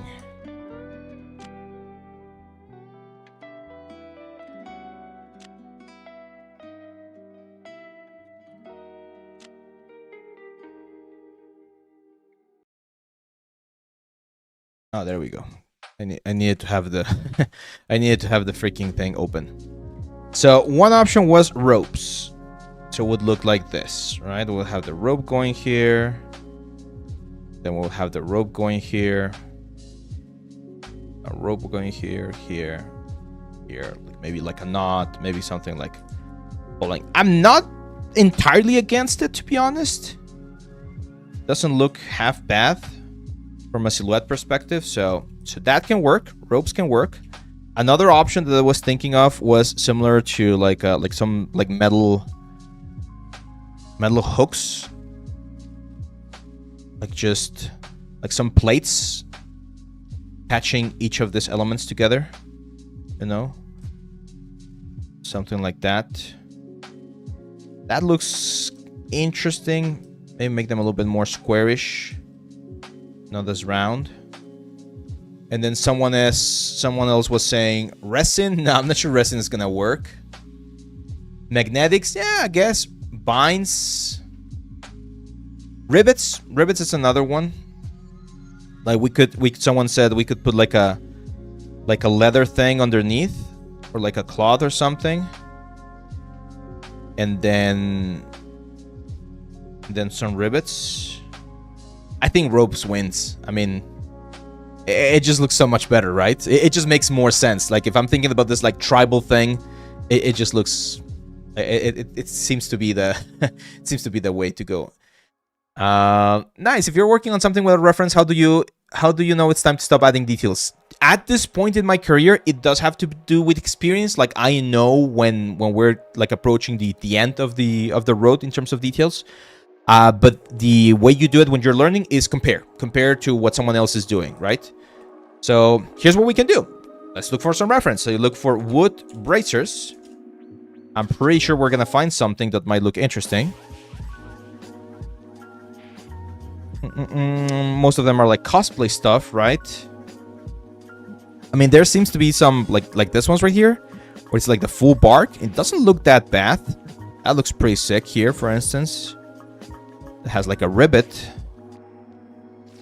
This one's a little bit closer to what we're doing. Yeah, like two leather elements, two leather straps. So let's try that here on our little template. Yeah, magic is definitely always a good option. Okay, so you guys vote. You guys vote which one you think looks better. Leather straps, metal plates, or ropes? I will do a like poll, but I don't want to like set it up. So just like comment there. What do you think is gonna work best? Ropes, metal like plates or metal bolts, or leather straps? Petite Loon says rope. Alan says ropes. Gunjer says leather. Rope, but not so busy. Okay, yeah, we can keep it ropes, bolts. I mean, we can do a little bit of a mix. We can have a couple of bolts or like a little plate. But yeah, I think ropes definitely work better. Yeah, let's go. Let's go with ropes then. Okay, so I'm gonna append a new sphere. That sphere is just gonna be a placeholder sphere. There we go. And we should have IMM curve. Do we have ropes? We have binds. Strap, coil, shoelace, hose, bike chain, scales. Do we not have a rope? I thought there was like a rope brush or something. I made a rope brush a long time ago, but I don't know where it is.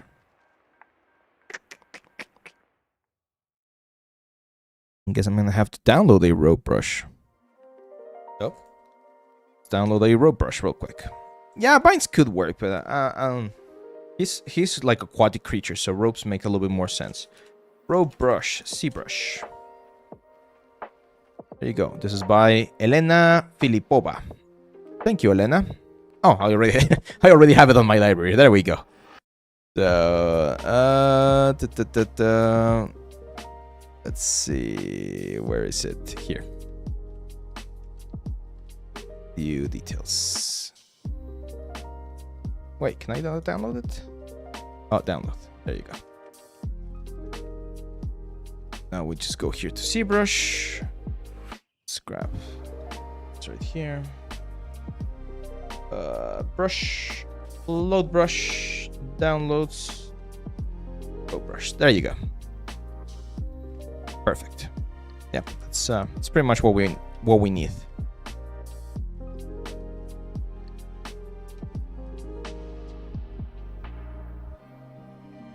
Okay, so I'm gonna have to do something here. This is I don't want to say this is an advanced trick, but this is just a workflow around the whole thing. So I'm going to clone this thing. Go back here, and then I'm going to dynamesh everything with a low resolution. This is important.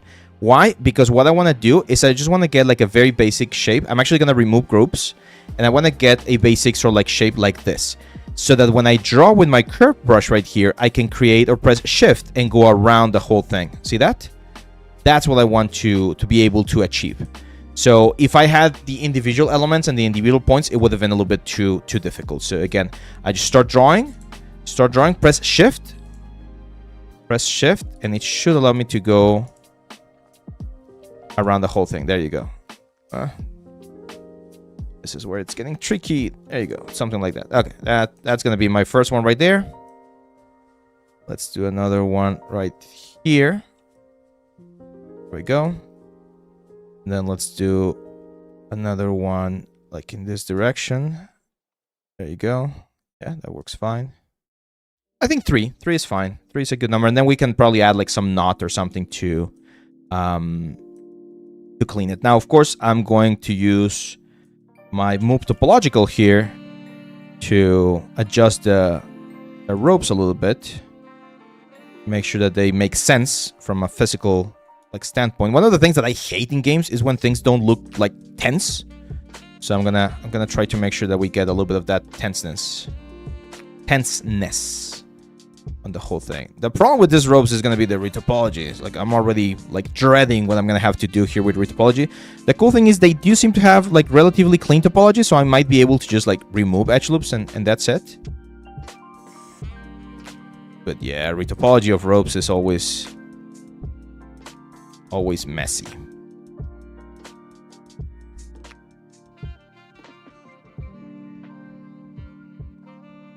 It doesn't need to be perfect. It just needs to have this, call it a verisimilitude, which is like this idea that it's like no one's gonna question if this thing is flowing in the right direction as long as it looks cool, right? So I think I'm gonna add a 4th one here on the top. Kind of feels like I need to do that.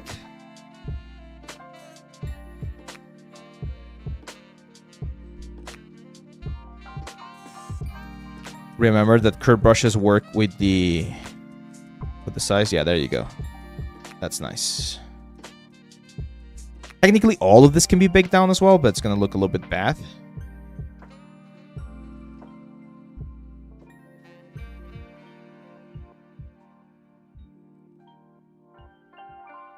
Yeah, there we go. Now, what I'm gonna do here is I'm just gonna select. Let's do an auto groups. Select that thing right there. Delete hidden. Go back here. Delete that one. And just append. And we append the ropes. Right? So we work on the ropes on a separate file. Right? To make it a little bit easier. As you can see, we got like a couple of areas where things are looking a little bit weird. That's where we can add like a knot. And to add a knot, I'm probably going to actually... Oh man, now I'm regretting doing this rope. I mean, it's fine, but I think the best thing that we could have done at that point was actually to do them with tubes instead of ropes, because if we do it with tubes, we can just texture it as if it's a rope, right? And that way we save ourselves a little bit of time. So, what kind of thing you use for the muscle fibers effect? Muscle fibers? What muscle fibers? Like all of these ones right here? Just traditional sculpting, man. Nothing fancy.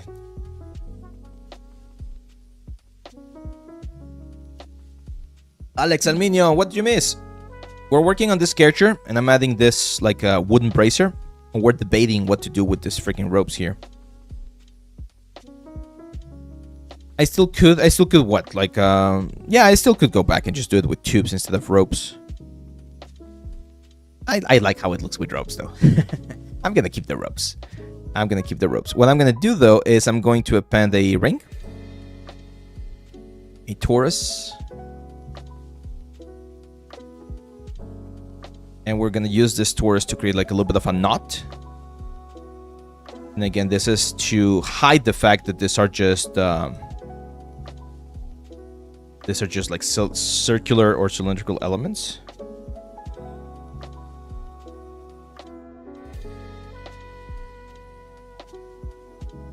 This could even be like a metal ring or something.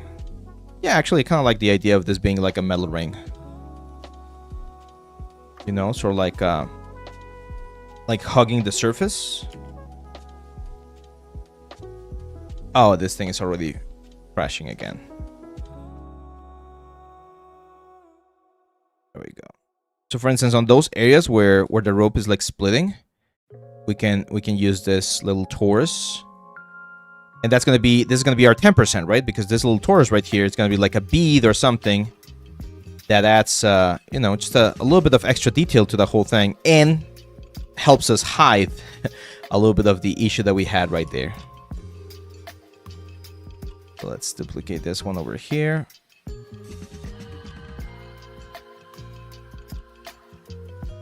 So it's a good way to to add the extra little detail that we were missing. I'm going to sculpt this, of course. I'm going to give them a little bit of a metallic, like hammer look. But they're a good way to add a little bit of extra complexity to the piece, right? So now we're going to have wood. We're going to have bits of metal. And we're going to have this like rings. If you put them between the ropes, it looks like the ropes are pulling from both sides, like a ring holding them. Yeah, that could also be another option. Let's go here.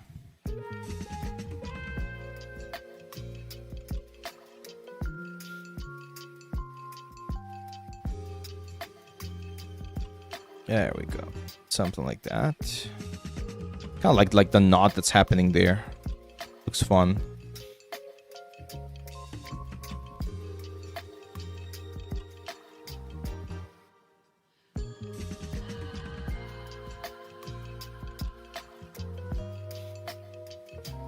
Like this for 3D print would be pretty sick as well. Maybe we'll 3D print this character once we're done. What's up, Juan? Hello, hello.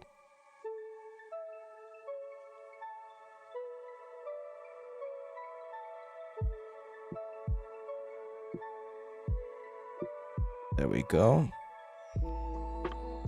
Yeah, that's it. Pretty much it. So as you can see, we get all of those, like this bracer is looking way more interesting just because we're adding all of these ropes, right? Do you guys agree? It's a simple change, powerful one.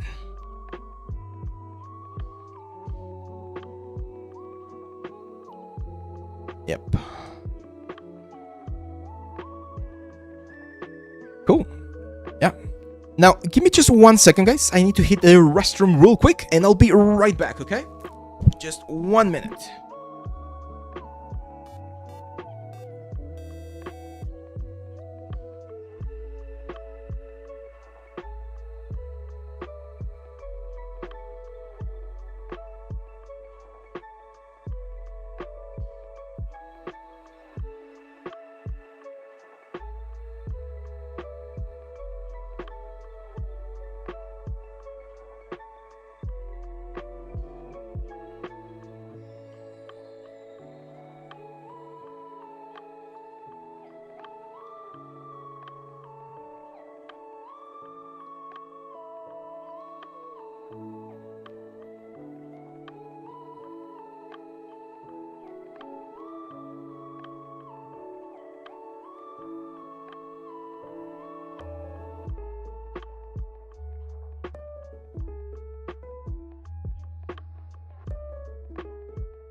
I'm back. I am back. Let's see. Do you think it's easier for a 3D artist to learn 2D, or is it the other way around? There are two different skills. To me, it was easier to learn 3D, to be honest. And I still I'm still learning 2D. I've gotten a lot of courses, and I'm practicing on my iPad. I'm drawing, I'm painting. It's a different thing, because with 3D you're working, even though it's a virtual 3D space, it is an actual 3D space, right? Like, we can rotate around, move things around. So I've tried doing something very simple. Like, I did a box, like literally just a cube, and then I took it into, what's the word? I took it into 3D code and just painted, and it was perfect. And I tried doing a cube, and I can draw a cube. I can, like I when I was at Noman, they teach us how to draw like a cube in perspective and everything. So I can draw a cube, but then once I start, actually that's like completely off. Once I start trying to paint in 2D, it just doesn't feel or look the same than in 3D. So it's one of those things that you need to practice, as with anything else in the world of art. You need to do your practice. Let's see. They're having fun of something. Like, got my cutest stuffed bird, and she loves the stuffed toys. Can't wait for her to see it. Nice. That's awesome, man.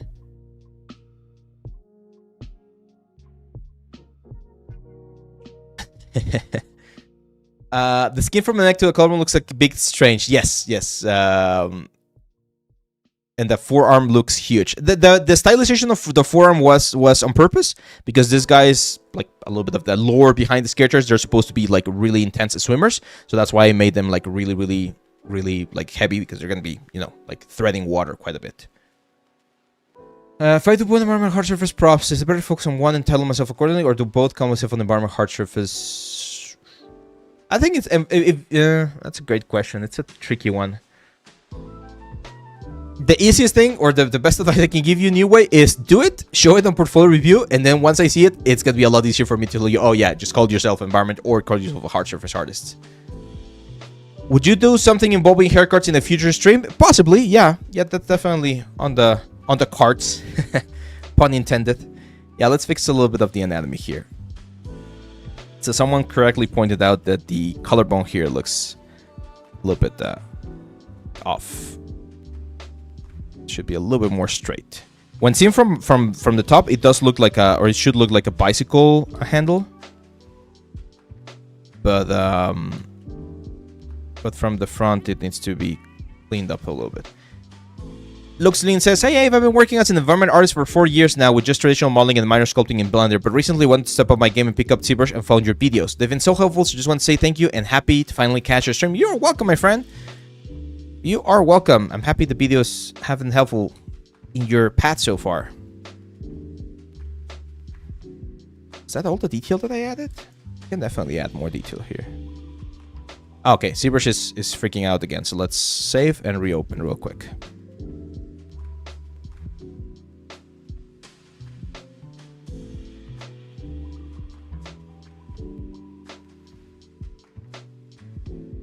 Zbrush. Zbrush or Blender for new sculptors? Zbrush, all the way. It's not that Blender is bad, but Zbrush is better. So if you can start learning, and unfortunately Zbrush has a very steep learning curve.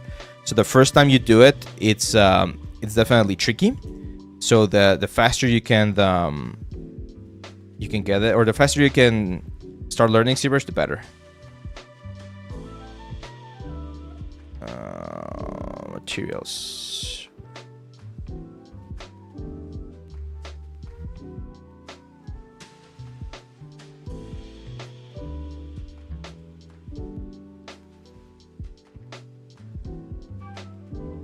Let's add a little bit more detail here on the neck. Is there anything you prefer doing in Blender, or anything you do in Zbrush but haven't found a way to do in Blender? In terms of sculpting, not really. Why is this not working? Are the normals really reversed? Oh, yeah.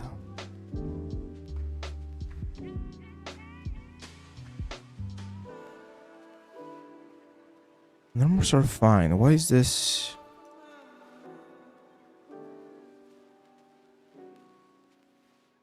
Oh man, I really need to If anyone has direct contact with the Zbrush guys, ask them what the hell is this bug. I've had it several times and I'm not sure what it is. I'm guessing it has to do with like the tablet or Photoshop or something. It's so weird. Let's try that again. Where the brush's reverse behavior. It's weird. The main steep learning curve in Zbrush is the rotate zoom in viewport without exit clicks. Yeah, the viewport, the interface is definitely tricky. Someone asked this a couple of minutes ago. It's like, oh, are they gonna release a new interface? Yes, they said that they were gonna be transforming the interface here on the desktop version to the same interface that we have on iPad, which is really good. I like it. There we go. I really like the iPad's interface. It's gonna be interesting to see how that changes the thing. I hope it's like a toggle that we can turn on and off, because unfortunately there's gonna be a lot of content out there that still uses the old interface. So you're probably gonna be like depending on that quite a bit.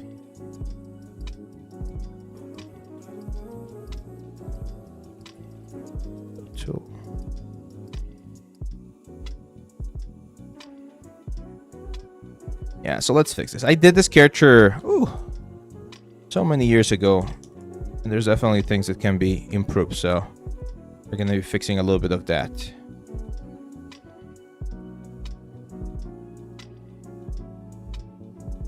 My colleague teaches Maya, but every professional I see on YouTube is on Blender. Should I learn Blender on side? Learn Blender on the side, definitely. Like, if you can, definitely learn Blender on the side. Strongly recommend that you do. It's a very powerful software, and it's really good, and it's free. So there's absolutely no reason not to learn it. Alan and I, we were exploring a plugin that we're going to be using for the course that we're doing for Blender, and has some powerful tools.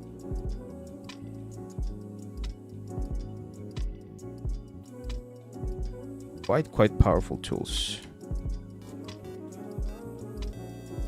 Thank you for the sub and the follows. Woozy86, Luis Lee, and Joaquin Cosio. There you go. Valiant Grogan and Blaster B. If it's the actual Joaquin Cosio, I'll be pretty sick.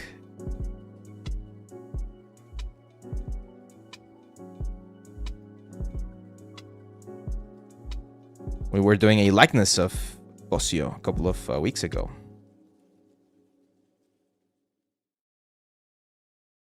I want to know, like, how long does it take to make a full character? It depends. It depends on the production. Sometimes you are giving quite a bit of time, like, let's say a full month. So that's 160 hours pretty much. And sometimes you're giving very little time, like the one that I showed recently on the stream or on the shorts. They gave me 20 hours to do that character. Depends. Like, every character is different, right? It's not the same thing to do a normal, I don't know, like a human baker. That's going to be part of an NPC, like a collection or whatever, that it would be to do Master Chief. It's going to take way more time for Master Chief because of all of the armor and all the pieces. Not the same thing to do a character for a game like Peak, right? Like, those characters are probably get done like relatively fast because they're way more simple, way more cartoon than it is to do Kratos from God of War. So every character is different.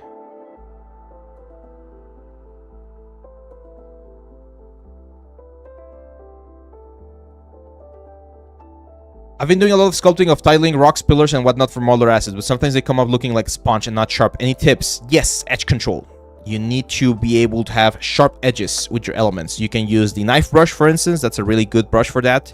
You can use the trim dynamic or this orb flatten edge protect. That one's a really good one. That's from the orb brushes. If you don't have it, definitely get it, because a lot of people think that the orb brushes are only useful for stylized stuff, when in reality you can use them for so many things.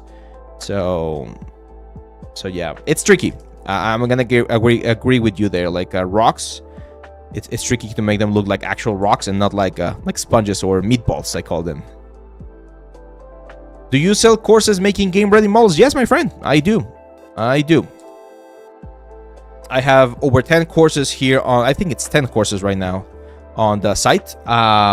Some of them are software specific, some of them are pipeline specific. So for instance, if you're starting out, this is the best one I can recommend, the Blender 3D AAA weapon for games. We go through the full pipeline, so we do high poly, low poly, UVs, bakes, and texture. We do use Substance Painter though. I do mention it, even though I got a very angry comment the other day about someone complaining that I did not notify them that they were going to need Substance. I did notify them. It's on the freaking thumbnail, it's on the freaking trailer, but hey, whatever. Anyway, so yeah, this is a full pipeline. So this one's really good to get an idea or an understanding of the full process for the whole like thing, and it uses Blender, so it's really good. If you want something a little bit more advanced, we got the Zbrush stylus characters. That's really good. It's one of our best-selling courses where we teach the full pipeline for Zbrush. However, this does not have the full process. We don't do retopo and bakes. For that, we have this one right here. That's one of our newest ones, the hand-painted 3D character for games. It's a little bit more stylized. So yeah, just go here to our site. I'll link it here on the chat real quick. So that's the one, and that's the one. So yeah, that's those are the like the courses that you can take, of course. Can you make anime characters in an anime way? I mean, I guess I could. I have never tried it, to be honest, and I know that the pipeline is a little bit different because you do depend a little bit more on shaders and things like that, but most of the principles are very, very similar. So you're still gonna have like animation topology, you're still gonna have like proper UVs, you're still gonna have some sort of bakes, right? But yeah, I haven't done really an anime character like for myself or for content or anything, not yet. Will you ever make one? I think I would. I really like anime games. I've played a lot of Genshin Impact. I'm playing Arknights right now, and I really, really like the art style, the art direction. But since I've never done it myself, never been my specialty, I would need to start learning the pipeline, the process. So yeah, maybe page doesn't exist. It should. Maybe there you go. Sorry, I think I copied twice. Should be that one.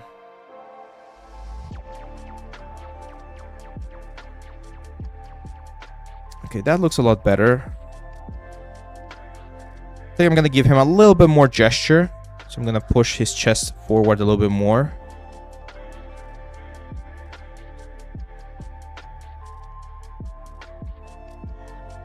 Make his chest a little bit longer too.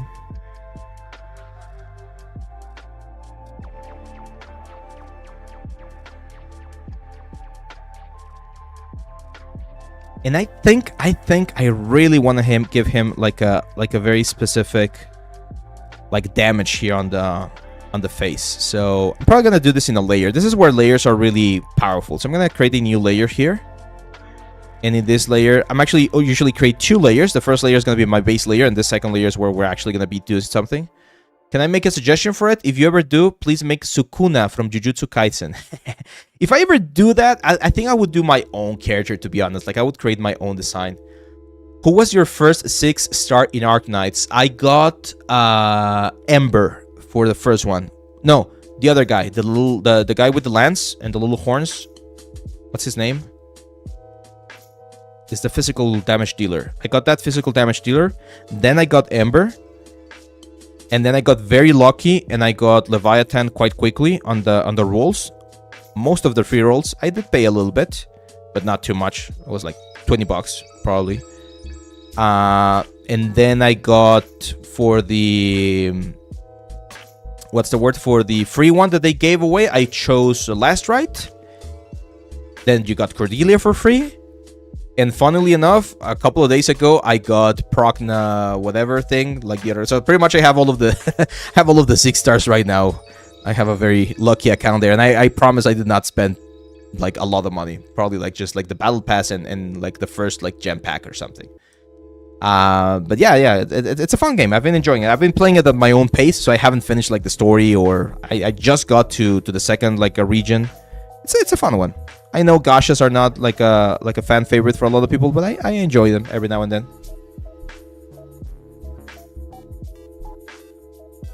Yeah, so I think I really want to do something here with the face, but that could be texture as well. Nah, let's do like a scar or something.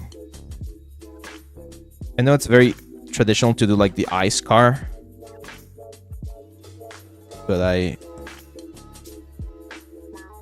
it works, right? It's one of those things that can really work. Maybe Maybe let's go like Zuko from Avatar. And let's do like a very damaged eye on this area. Like a burned skin sort of thing.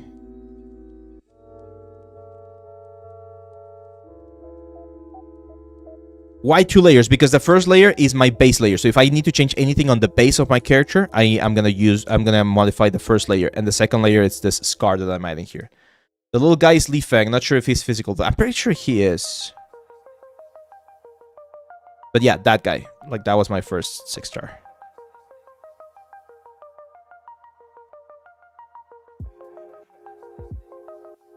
Was gonna mention an alien wart, but Zuko's scar is way better. Yeah, I'm gonna go with Zuko's scar.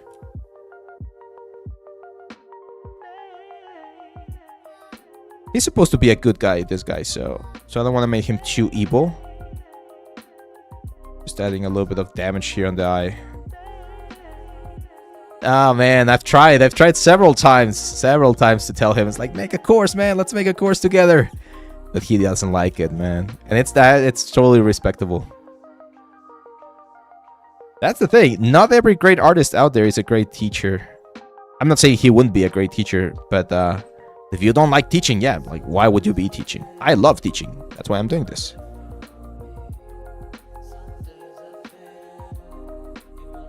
Would you be adding teeth? He'd be looking like my... Yes. I actually... I would. I'm gonna add teeth. Probably just human teeth, to be honest. Like, he's not like human teeth, and then I'll modify them a little bit. If this character's already retopologized, do you bake the subdivision level 5 or 6 to the first level? Yes, you bake the final subdivision, you bake it down to the first level. That's right. No, not Piranha Teeth. No, because he's a good guy. So here's what I would do for teeth. Let's go to Lightbox, and then Tools, and then we have this Demo Head. So in the Demo Head, if we go to the Subtools, we have Eyes and Teeth right here. I'm just going to clone those. There we go. We got those ones right there. The only thing I don't like about this ones is the fact that everything's together. Like it's a single mesh. It's a watertight mesh. Again, it's fine. It's fine, but I usually prefer when the teeth are separate. We can, of course, the word.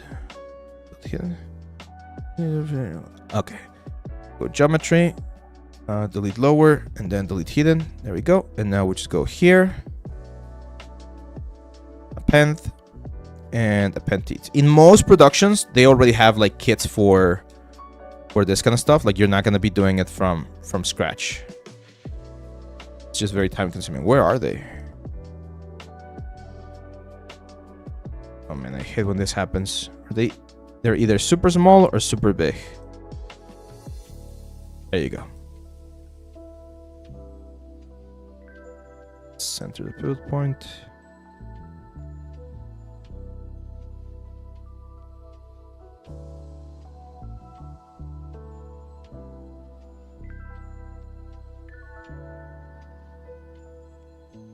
Nice. I'm gonna open them a little bit. Let's see if I can do it cleanly. Might need to do polygroups here. So here's what I'm gonna do. I'm going to go select lasso. I'm gonna select all of these ones right here. And then I'm gonna go to visibility. And I'm going to say grow.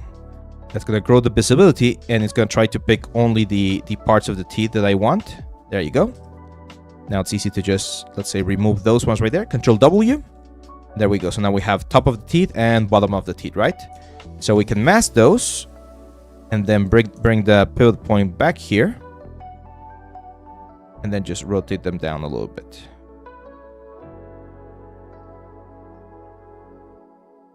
That's it. Now let's do a little bit of modeling, of course, because these teeth look horrible. Not horrible, but just like very simple, right? So let's add a little bit of subdivisions here. Usually you have how many? I know we have the canines.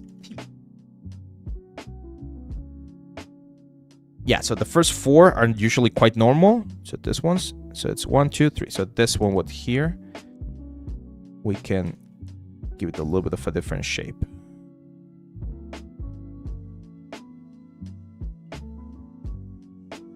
And again, the problem with this teeth right here is that they look way too clean, right?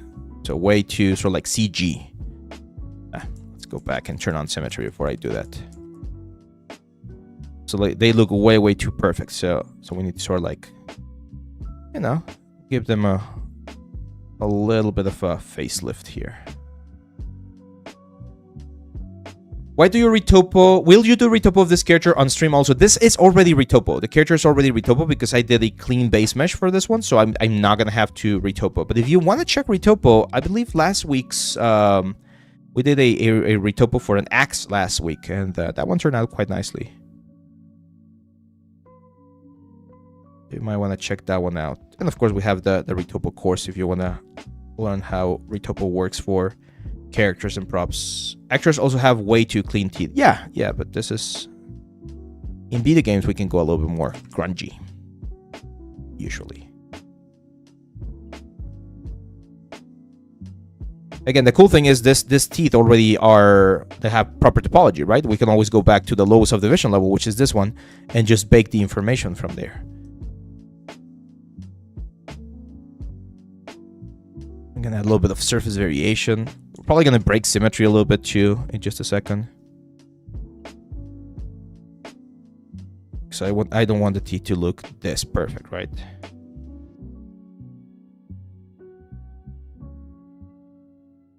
We can add a little bit of like chipped tooth, right? Again, this is the one that we're going to like push forward a bit.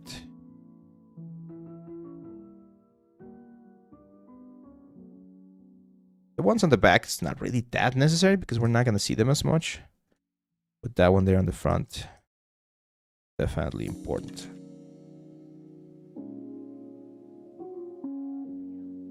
Now we break symmetry, and here's where we can sort of like change or modify the sculpt a little bit. It looks a little bit more interesting, right? It's a handsome young alien. Yes, he is.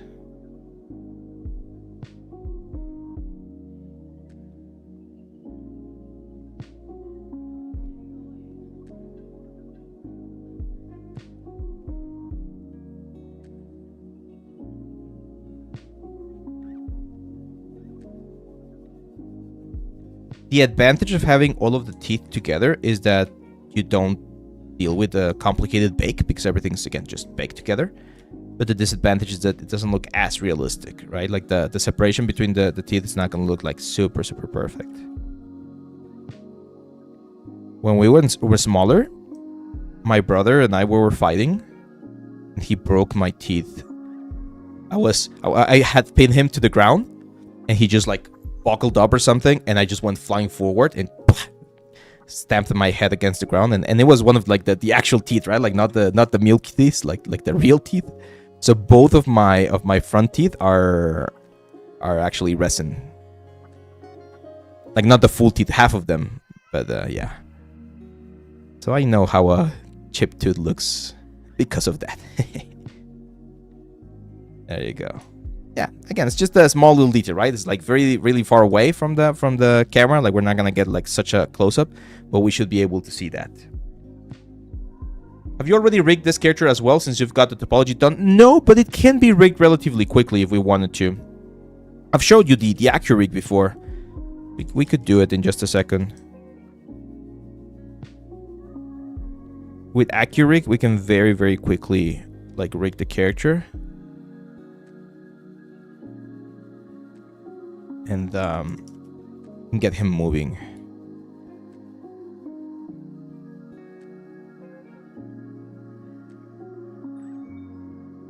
Yeah, AccuRig is really good.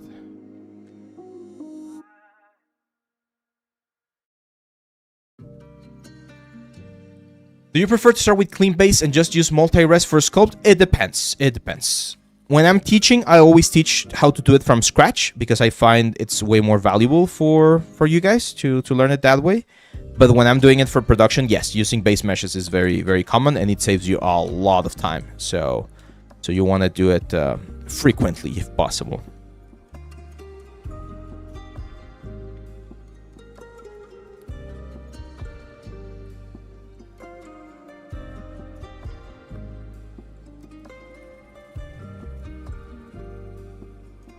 There we go. How would you render the character? Do you have specific settings? I already have a render here with this guy. Well, it's not a render, but I can show it here. Give me 1 second.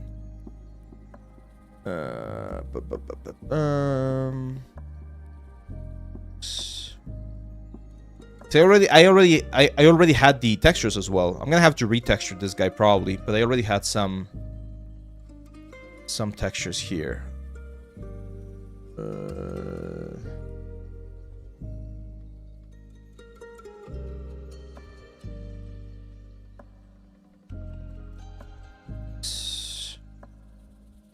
That's the body.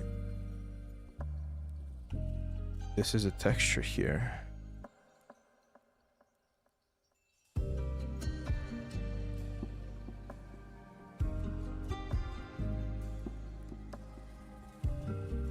There we go.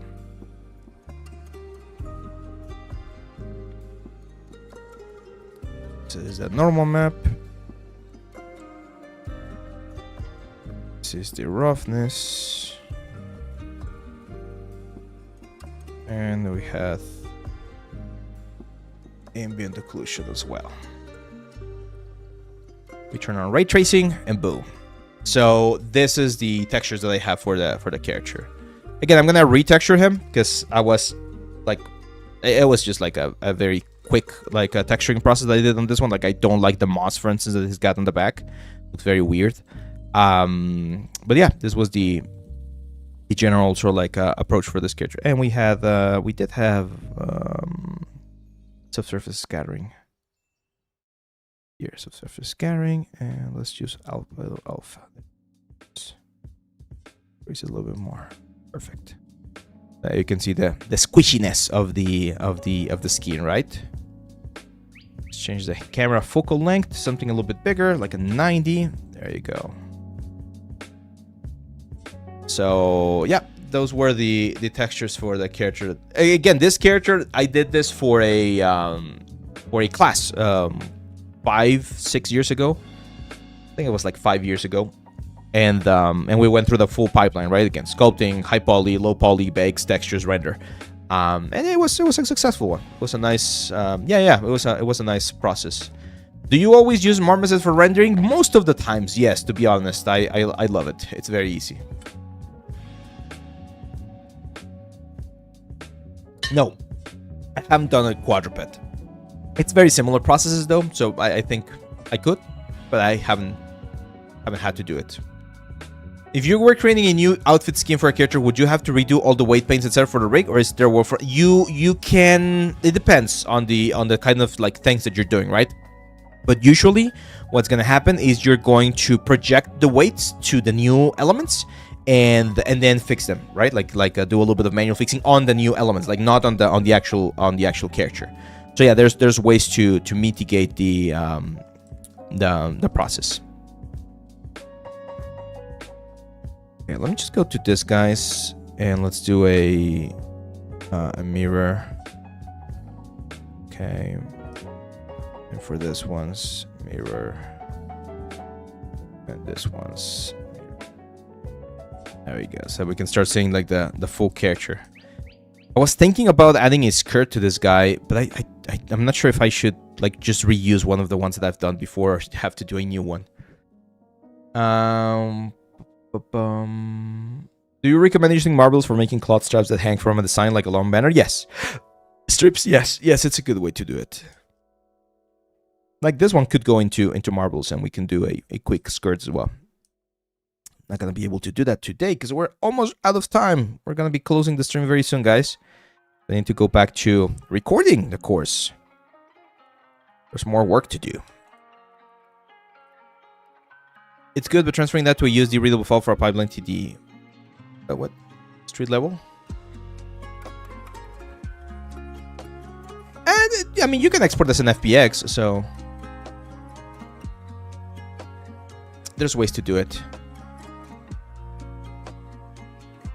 So yeah, this guy.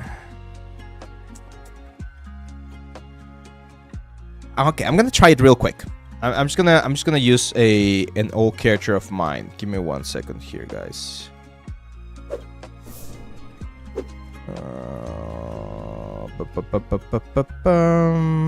Here, here,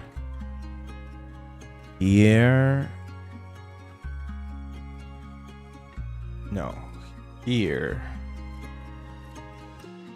here, here, here, here. There you go. This one right here.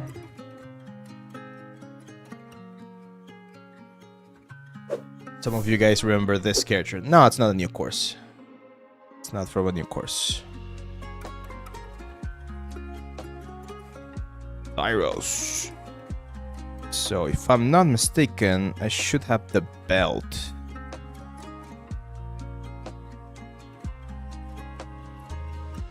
Belt here.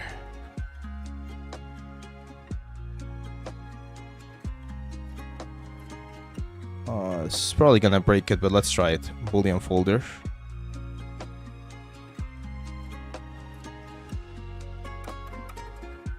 Did it work?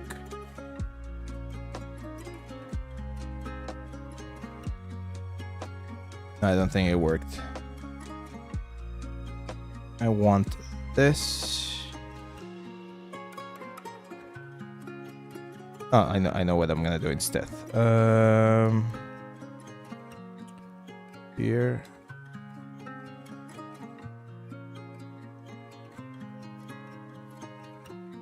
Oh, I thought this was inside the belt. There, there, there.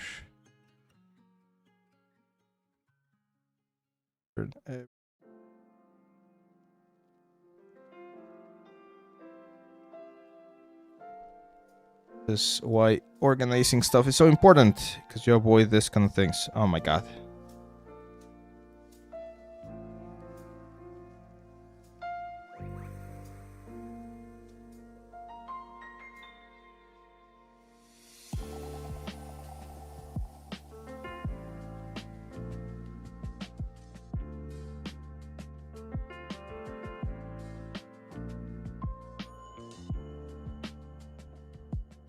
There we go. That's closer to what I want.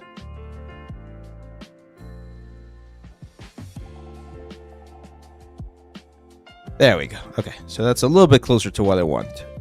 Yeah, that's fine. So I'm just gonna say geometry, or sorry, subtool, merge visible. Now we're gonna go back here, append. And we append that one right there.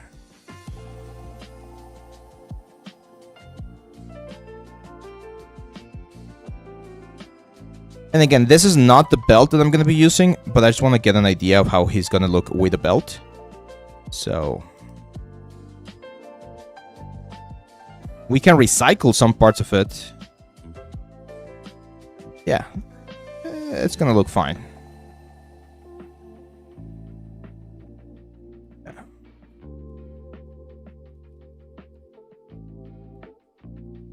Does the stylized character course cover creating a character that will still be in a lit environment, or is it all the lighting painted and the textures? If you mean the pirate course, the undead pirate course, that one is definitely unlit. So everything is on the texture. However, the same principles apply. So if you want to keep your normal map information and you want to keep your like roughness and all that kind of stuff, you could do it. But that one's specifically about hand painted stuff. So yeah, it's a slightly different approach. Actually, that doesn't look half bad. I'm probably just gonna change this guy right here, like the little symbol, like the skull symbol. Everything else looks like good enough, I would say. Definitely gonna have to add some sort of like pants or something, because we don't want to see any we don't want to see any genitals or anything on the character. Hey man, just want to say I've been watching your YouTube tutorials and they're amazing, so thank you. The Tony, thank you, my friend. Glad you are enjoying them. I enjoy making them for you guys. Okay, yeah, that's it, guys. I'm definitely gonna have to redo the skirt and do something else. But I like how this character is like turning out. I'm gonna be retexturing it, repreparing it, and I'm actually gonna be using this for a project. It's a little surprise that I'm working on. It's not the next course. It's not the next course, but I'm gonna be using this for a little surprise. So you're gonna see him back in a couple of weeks, probably. Okay. So yeah, that's it, my friends. This is the end of today's live stream. I hope you guys enjoy it. I know it was a relatively simple one, but we had that cool little talk there about you know, the industry, some techniques, some tricks. Hopefully you learned something, you got inspired, and well, now the weekend is upon us. Please get some rest, but of course keep doing a little bit of 3D, keep learning, keep improving, and yeah, that's pretty much it, my friends. Thank you very much. Don't forget to join our Discord. Join the Discord if you want to know a little bit more about the stuff that we do. Check our courses if you want to like dive a little bit deeper into the softwares that we use here in the 3D industry. And yeah, that's pretty much it. Don't forget to leave us a like, share, subscribe. It really helps. And I think that's it. So thank you, guys. Don't forget, always learning, always improving. I'll see you back on the next one. Bye-bye.